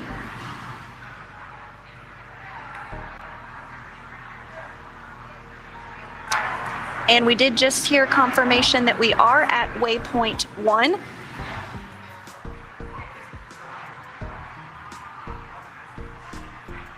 The next milestone will be waypoint 2, and that's coming up in just under 8 minutes. As we mentioned before, everything is a series of checks and phases, really of approach. In this next phase, we're going to be heading to waypoint 2, and at that point in time, Dragon will basically be, in line with the dock that it is heading to. Of course, it's using the Station Houston on the Big Loop.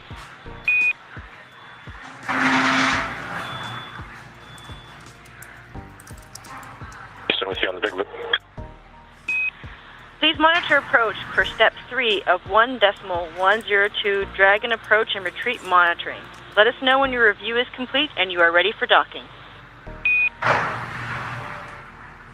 And Houston, procedure review is complete. Station crew is ready for docking. Houston, copy. And we were just getting an incredible view there of both Dragon and the moon with Earth in the background. Pretty spectacular and also, to see. station has Dragon video. Copy that.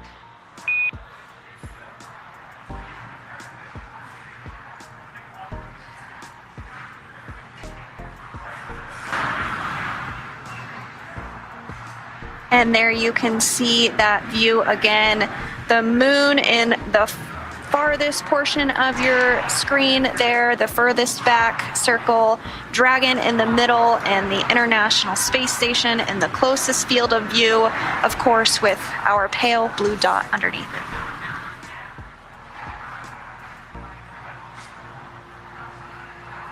Again, the station and Crew Dragon are traveling at 17,000 miles per hour, 17,500 miles per hour around planet Earth. So while it looks like Earth is rotating slowly, it's actually going pretty quick. The station is roughly 250 miles above Earth. You can think of that as the distance from Los Angeles to San Francisco, or perhaps from Kennedy Space Center to Miami, depending on which frame of reference relates most to you. But yeah, this view with the moon, again, that the moon is that dot on the left.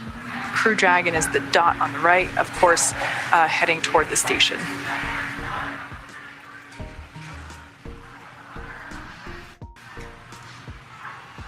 So at this point in time, we have completed, we have reached waypoint 1. We are heading toward waypoint 2, which is expected in about 5 minutes. Initial contact between Dragon and the International Space Station is expected to occur at about 1:57 p.m. Pacific time. Before reaching waypoint 1, mission operators conducted a go, no-go poll to allow Dragon to begin its approach to waypoint 2, which is located inside the keep-out sphere, one of those imaginary shapes that we keep talking about, and that is about 20 meters away from the space station. And as mentioned previously, all visiting vehicles take this phased approach to station, stopping at predetermined gates for teams to run quick checks on vehicle performance before approaching the space station.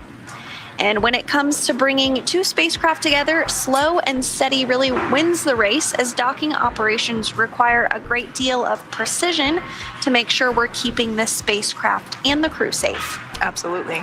At the 20-meter distance from the station's docking adapter, Dragon's approach will slow, and it will begin to align itself with the adapter to come in for the final approach. Dragon will first make initial soft contact with the adapter's soft capture ring, which will then retract to bring Dragon in for the hard capture sequence. As a further precaution, Dragon's soft capture system includes a set of rotary spring dampeners to lessen the force of the contact between the capsule and the station. So for now, let's check in with NASA's Shaniqua Vereen in Houston for an update on the station. Shaniqua? Thanks, Sandra. So far this afternoon, the crew on the station awoke around 1 p.m. Central Time from a nap period, understanding they would have a longer day being in Greenwich Mean Time, and they continued preparations for Crew 5's arrival. That included setting up casas, or temporary living quarters, for the additional crew members, and special software in the station's cupola to track Dragon's approach and docking. C2V2 link reconfiguration and soft capture ring extension complete. Dragon is configured for docking. I can copy.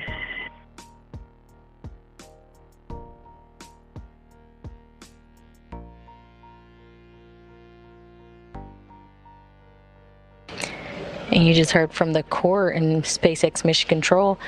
That was Jake Vindel reporting to Nicole Mann, commander of Dragon, that they are configured for docking. Back on the International Space Station, we have NASA's Kjell Lindgren being prime for monitoring and making sure Dragon Endurance stays in the expected zones.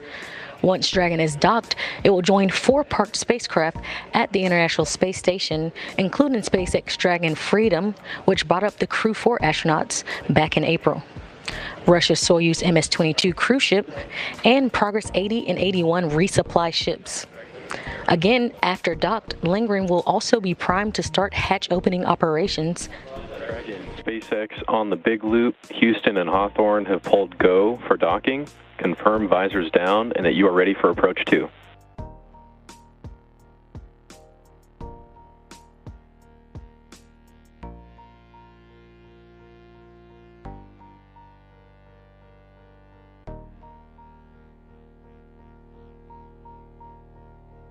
SpaceX Crew 5, all visors are down. We are ready for approach 2. Copy Crew 5, visors down. We're going to enable the approach shortly. As a reminder, once Dragon is inside the crew hands-off point, retreat and breakout are not permitted. I can copy.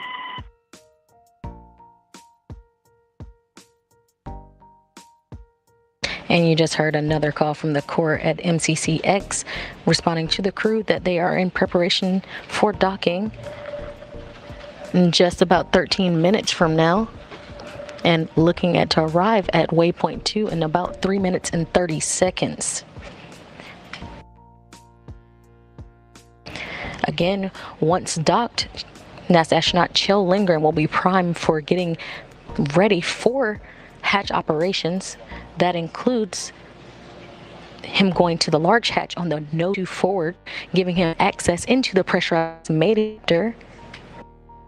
The crew then will have to pressurize the between, which is the small space between the hatches on the Dragon and the space station. This was exposed to the vacuum of space prior to docking, so the crew will then need to fill it with air and make sure its pressure is nearly equal to that of the atmospheric pressure on Dragon and inside the station. Lindgren will use a small valve that the station's on the station's hatch to slowly introduce air into the station's vestibule. Flight controllers here in Houston will monitor and verify the pressure readings here to make sure that everything's leak-free before we get ready to open up the hatches for the crew. NASA Flight Director Greg Whitney is leading teams here in Mission Control Houston for Dragon's approach and docking today, and it's arriving in just about 12 minutes and 37 seconds.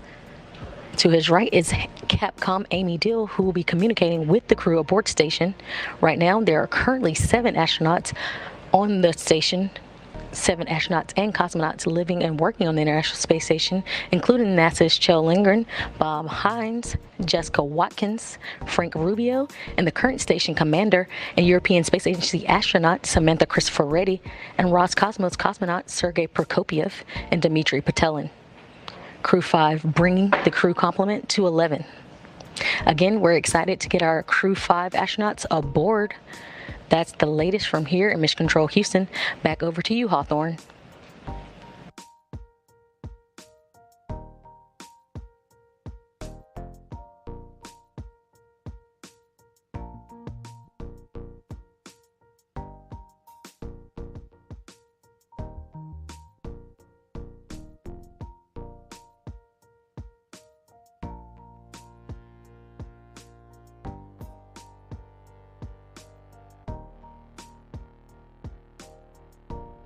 Shaniqua. Now at this point in time, waypoint 2 is up next, and that will put Dragon only 20 meters away from the space station. From there, the spacecraft will focus on aligning its docking system with the International Docking Adapter, or as you sometimes hear it referred to as the IDA. And Dragon is now less than 40 meters away from space station. In fact, it's now 37 meters and closing away from docking. You're getting a good view right now of the trunk with those solar arrays that we chatted about earlier.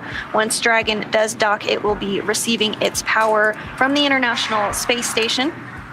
And you can also see some of those small thruster firings as we continue to close in on docking, just making sure everything is precisely aligned and that Dragon is directly in front of the International Docking Adapter. We're about 20 seconds away from waypoint 2 arrival.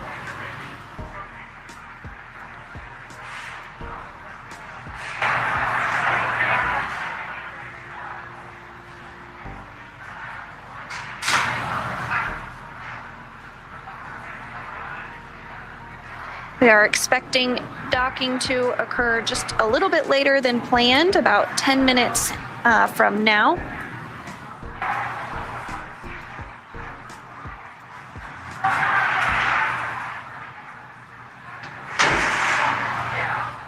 Dragon 25. And we did just hear confirmation that Dragon has arrived at waypoint 2.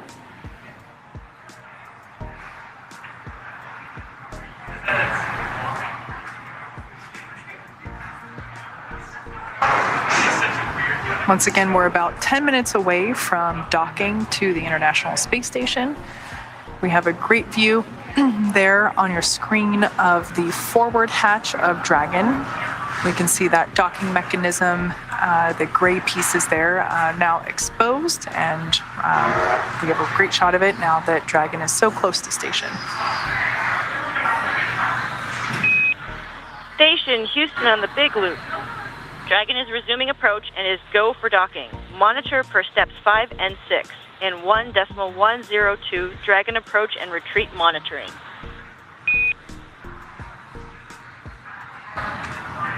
Station copies. Welcome.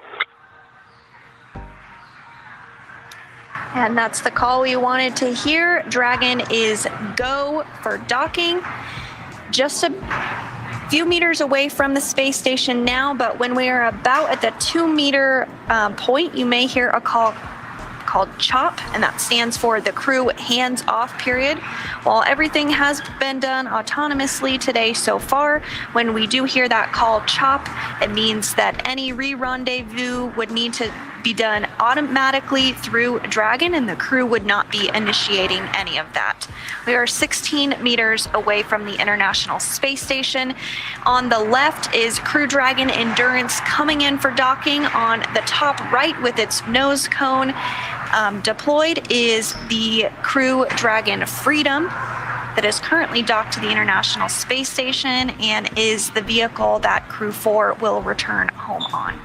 Yeah, it's pretty cool to see, both two Dragons really in the same shot.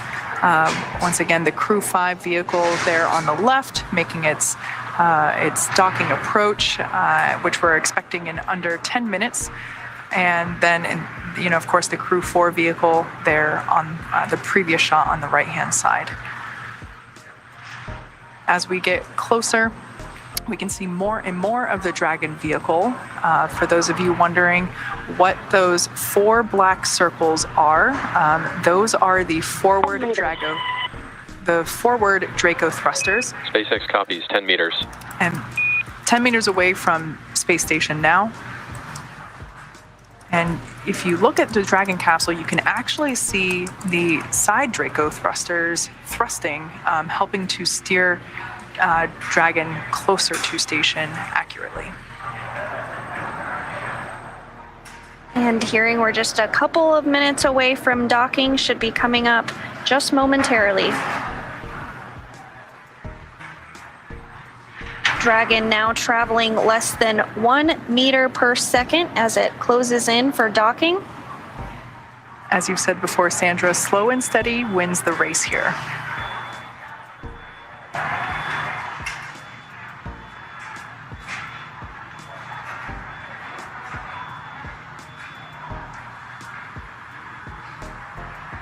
Less than 10 meters separating Dragon from the space station. Copy, 5 meters. And that call, 5 meters separating Dragon from space station. Should be about a minute until we are docked and Crew 5 is home for the next few months.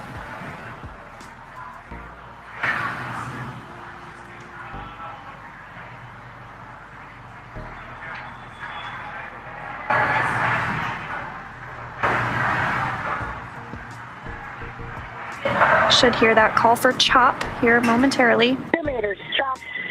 And there it was. Copy, 2 meters. 2 meters, crew hands off point. Happens about 25 seconds before contact. 1 meter.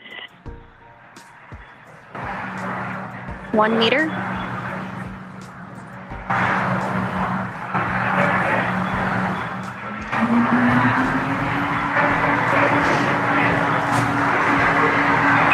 Dragon, SpaceX on the big loop, contact and soft capture complete. Attenuation in progress. And contact confirmed. Dragon made contact with the International Space Station at 2:01 p.m. Pacific, just off the west coast of Africa. Now, there are still a few steps that Dragon has to complete before it is securely attached to the station. So we are going to walk through those. We're going to have completion of that soft capture ring retraction, and then we're going to begin the hard capture sequence. And then a few minutes after that, some time passes, that we will have completion of that hard docking. Dragon, SpaceX, ring retraction in progress. So there is that first thing I mentioned, that ring retraction for soft capture. And that soft capture ring will retract until its sensors indicate that it is time for the hooks to drive and create a hard capture. There are 12 hooks that are going to be driven to form that hard mate, and they take place in a series of 6. So the first 6 will drive, and then the second 6 will drive. Just like everything about the approach this morning, everything is in sequence. Now you might notice the view of Dragon is a little darker than it was before as it was coming in. Of course, the station and now Dragon are orbiting Earth, and it looks like they are lost the sunlight there. Live view there from SpaceX Mission Control, based here in Hawthorne, California.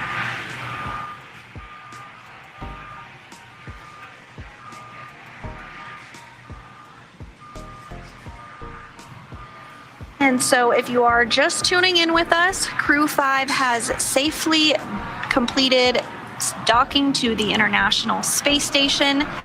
That docking occurred at 4:01 p.m. just off the west coast of Africa. Their journey began yesterday afternoon when they lifted off at 11 a.m. Central Time from the Kennedy Space Center in Florida. 3 first-time flyers on board Crew 5 and 1 veteran astronaut from JAXA, the Japan Aerospace Exploration Agency, Koichi Wakata. And then those 3 first-time flyers are NASA astronaut Nicole Mann, who is the first ever female commander of a Dragon.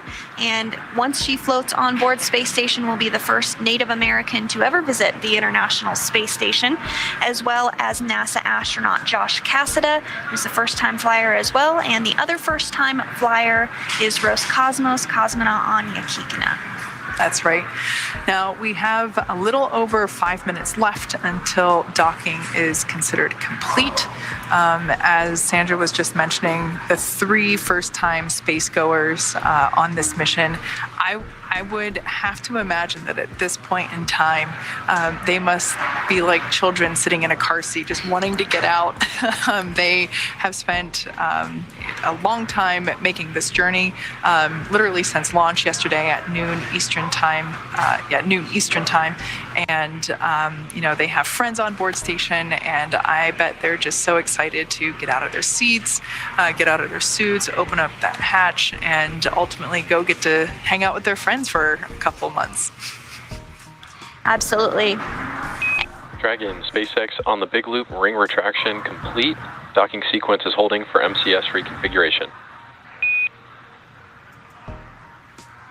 Copy.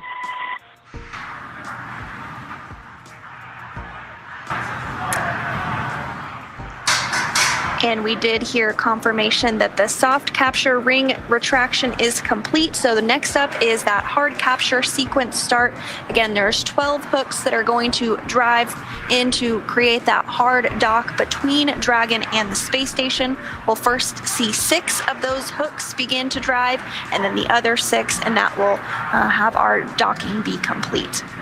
Now, looking forward to the next events, like I mentioned before, we have about now 4 minutes left until docking is complete.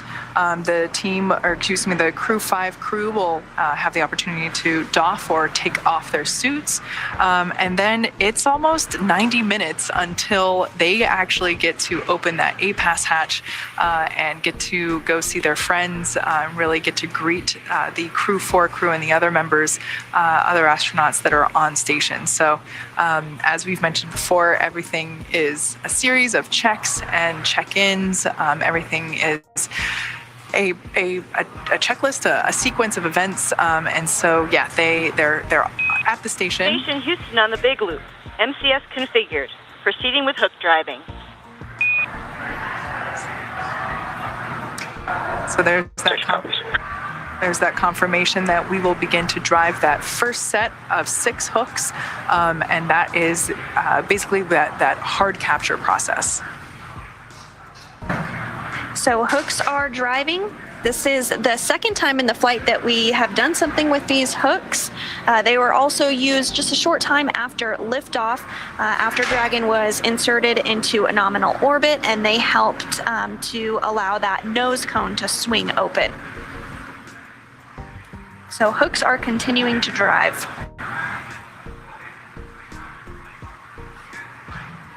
First 6 hooks driving. Live view there inside the Dragon capsule. We can see the crew has their visors down in the locked position. Again, this is to ensure that if, for any unlikely event that Dragon were to lose pressurization, that suit would act as a second capsule, basically. It's it's almost a spacecraft of its own, being able to provide environment and pressure for the crew in an emergency. And the crew does wear that spacesuit during all of the dynamic phases of flight, during launch, of course docking, but here pretty shortly they will be able to take off that spacesuit, and they'll actually hang them up to dry before they begin to pressurize that vestibule and get ready to float through the space station hatch.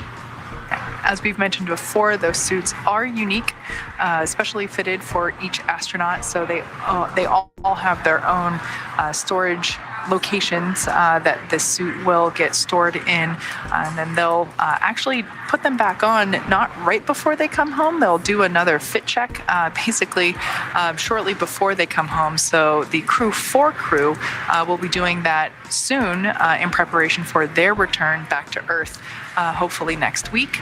But yeah, that's basically just to make sure that the spacesuit that they arrived in still fits well, no hot spots for movement, and is still good for them to wear home.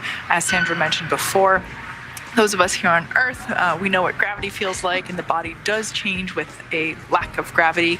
So in the microgravity environment that the astronauts live and work in for months at a time, your bodily fluids change. So in space, your bodily fluids basically reach an equilibrium across your body, whereas here on Earth, they're concentrated near our feet, wherever down is. And so, we'll have the crew put those spacesuits back on prior to beginning their journey home, just to make sure that everything still fits well. Now, we should be getting confirmation that docking is complete here in the next couple of seconds. So standing by for confirmation of docking complete. And we did hear that the first set of 6 hooks is driving and has completed that process. So now the next 6 are driving. And as you said, once we have that finished up, we will have docking complete and we will have what we call a hard mate. So that should happen just a few moments from now.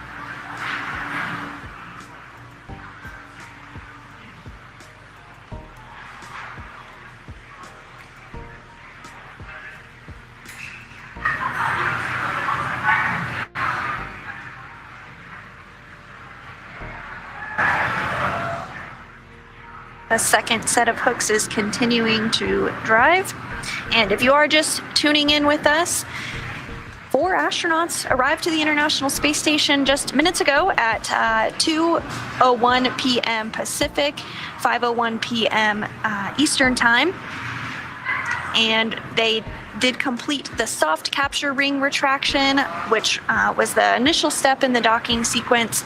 And now we are completing the hard capture sequence. We've had the first 6 hooks drive, and we are standing by for confirmation that the last 6 have driven successfully. In all, there's 12 hooks that will mate Dragon to the International Space Station. With that live view of Dragon there on your screen, we can see the pilot and commander. So from this viewpoint, it would be Commander Nicole Mann on the left-hand side of your screen. Dragon, SpaceX on the big loop, hard capture complete. Moving on to ring retraction and then umbilicals. Copy.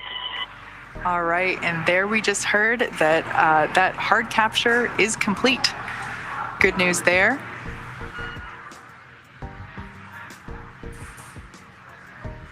Yeah, that's the call that we wanted to hear. All 12 of those hooks have made it to the space station as expected. So again, we do have a hard dock at this moment.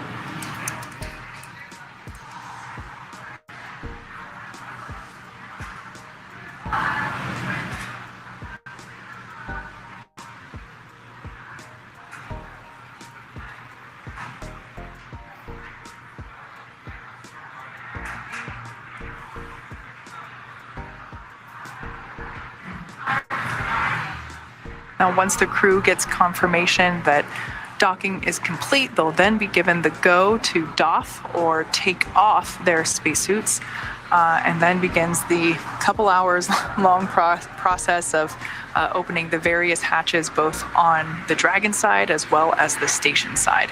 So even though they have arrived at station and we have a hard dock, confirmed hard dock, there's still a couple hours left to go before the crew gets to before the Crew 5 crew gets to embrace their fellow space station crew members. And there will be a couple of different tasks to do after we do get those hatches opened in Dragon to just get ready for those docked operations. Most of it is focused on the atmospheric control on board Dragon. So they will be removing what's called a LiO canister, or a lithium hydroxide canister, that is used to help scrub CO2 from the Dragon cabin during free flight.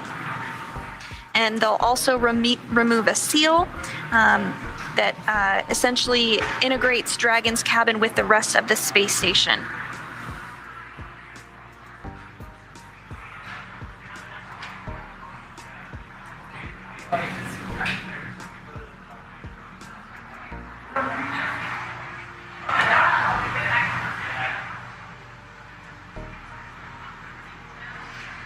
And we did hear that the umbilical deploy is underway, as we've mentioned a couple of times.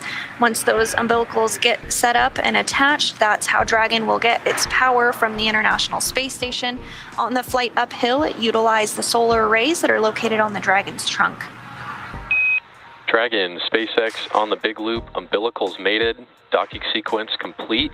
Crew Dragon Endurance and Koichi, Nicole, Josh, and Anna, welcome to the International Space Station.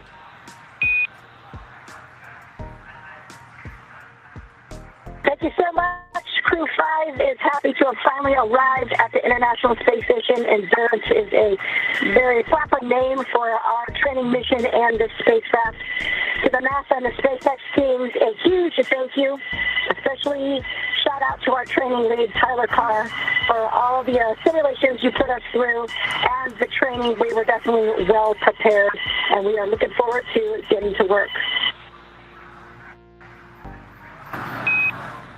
We made it to the International Space Station. There's only through the efforts of so many people. We thank you, and we'll make you proud. Let's go, Expedition 68. Thank you, everybody, for giving us this smooth ride, just like in the simulation. And you trained us well, and I really appreciate all the efforts of the SpaceX team, NASA, Roscosmos, JAXA, ESA, and Canada, of all the international partners.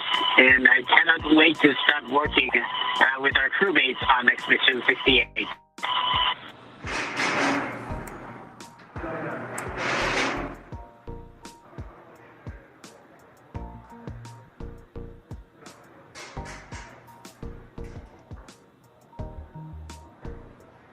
Dragon, this is Station. We're glad to have you aboard. We'll see you here in a minute.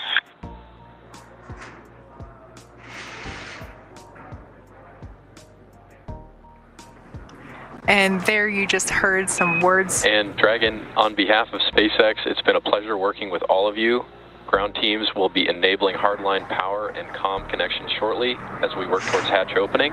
In the meantime, you are go to doff suits per procedure 4.012, and we'll bring the cameras external.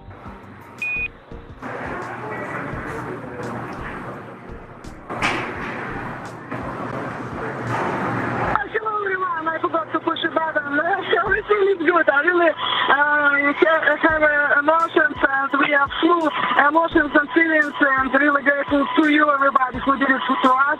And we are looking forward to see and meet guys on the station that will do work all together. Some lovely words there from the Crew 5 crew. They have just completed docking. I got a 0.12.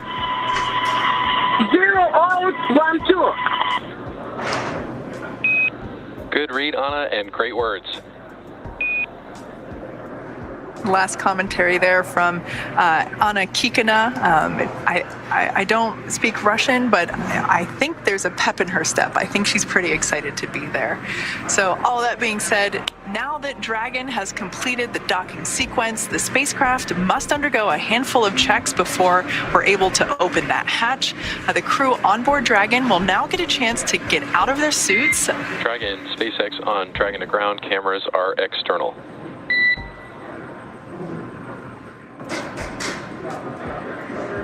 And that was just SpaceX core, just letting the crew know that they're good to... Okay, we copy.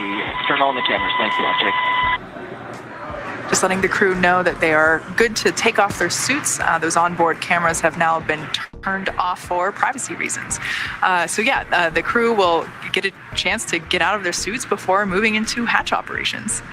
That's right, and things will start to be picking up inside the space station too, as NASA's Kjell Lindgren gets the hatch on the station side ready to be opened and starts pressurizing that area known as the vestibule between the Dragon and station hatches. With Dragon docked, that's going to do it for us here in Hawthorne, but our coverage for Crew 5 won't stop here. The coverage will continue with our team positioned in the International Space Station Flight Control Room in Houston. So for Kate and I, it's been a pleasure. Thank you so much for tuning in. But Shaniqua, what's ahead for Dragon? How you go? Thanks, Sandra, and goodbye to my friends at SpaceX. Mission Control Houston will take you through to the hatch open anticipated at 5:42 p.m. Central Time, and the welcome ceremony expected at around 7:15 p.m. Central Time. It was a very exciting moment here for us in Mission Control Houston following Dragon's docking. That was a successful docking at 4:01 p.m. Central Time, 5:01 p.m. Eastern Time, while flying 259 statute miles off the west coast of Africa. It's great to see Dragon docked. Energy in the room here is high. There was applause and smiles all around the room upon docking. Now that we are docked, Kjell Lindgren is securing some hardware, then moving right into hatch operations. First, he will open the large hatch at the node 2 forward, giving him access inside the pressurized mating adapter. Then he'll have to pressurize the vestibule, which is the small space between the hatches on Dragon and the space station. This was exposed to vacuum prior to docking, and we need to fill it with air and make sure its pressure is nearly equal to that of the atmospheric pressure on Dragon and the space station. Lindgren will use a small valve on the station's hatch to slowly introduce air into the vestibule. Flight controllers here in Mission Control Houston will monitor the pressure and temperature readings inside. And Basic second on second and ground. Com check from the cabin mic. Koichi on the cabin mic, we've got you 5x5. How us on the speakers?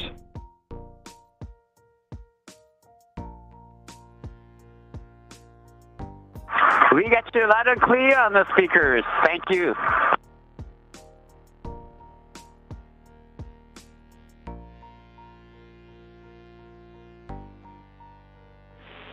Station Houston on Space Ground 2 for Kjell.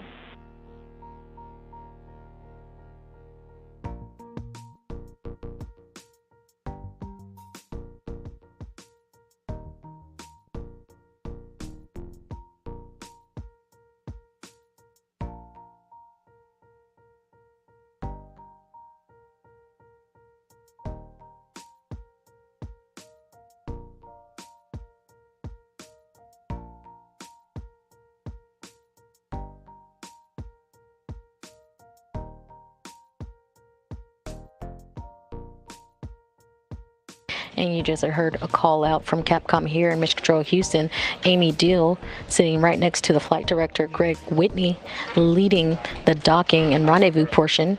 We are currently docked to the station, and we are waiting for the crew to do some steps to be ready to open the hatch.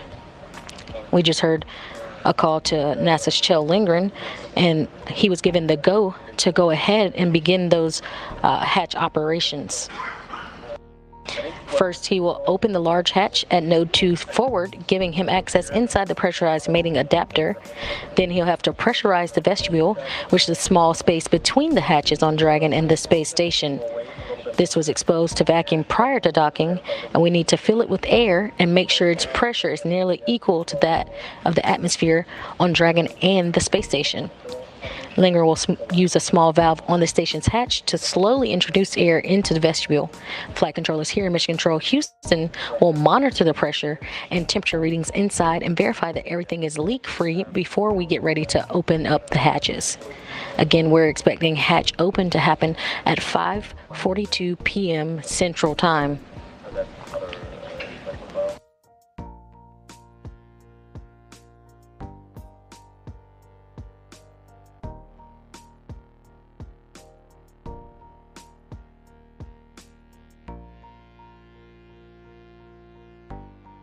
Following hatch open, the crew will configure Dragon for on-orbit ops and get a safety briefing. With critical research and science aboard Dragon today, they will begin to unload the hardware. A few hours from then, we will have a welcome ceremony with all crew members for Crew 4 and Crew 5, as well as the astronauts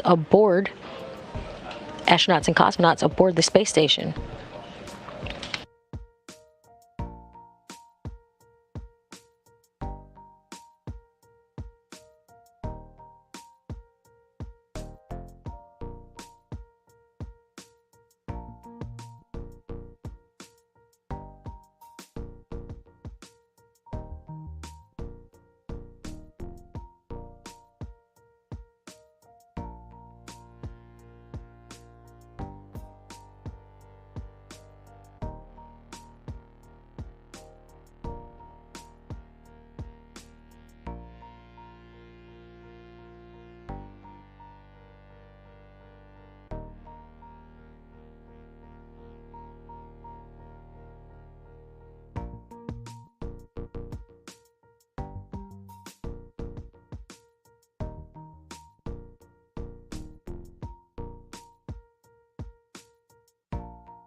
station on the big loop.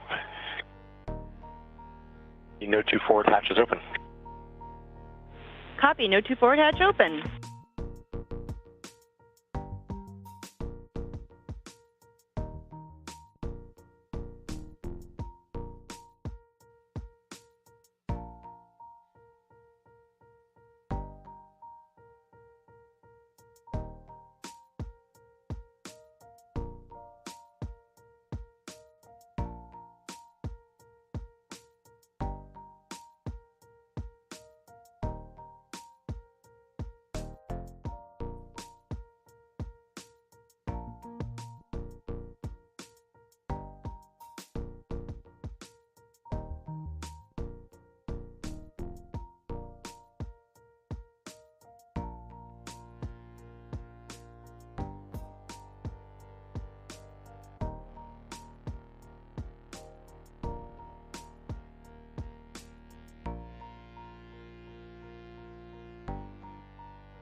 Houston 2 for hatch open.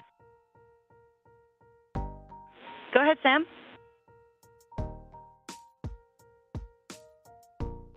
The ISS synchronization value was opened at T2126.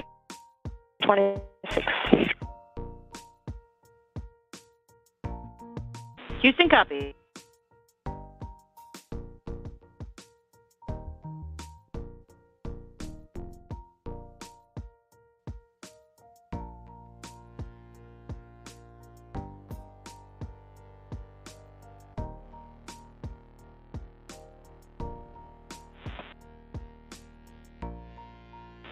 Dragon, SpaceX on the big loop, vestibule pressurization in progress, reference 4.400 for telemetry if you'd like.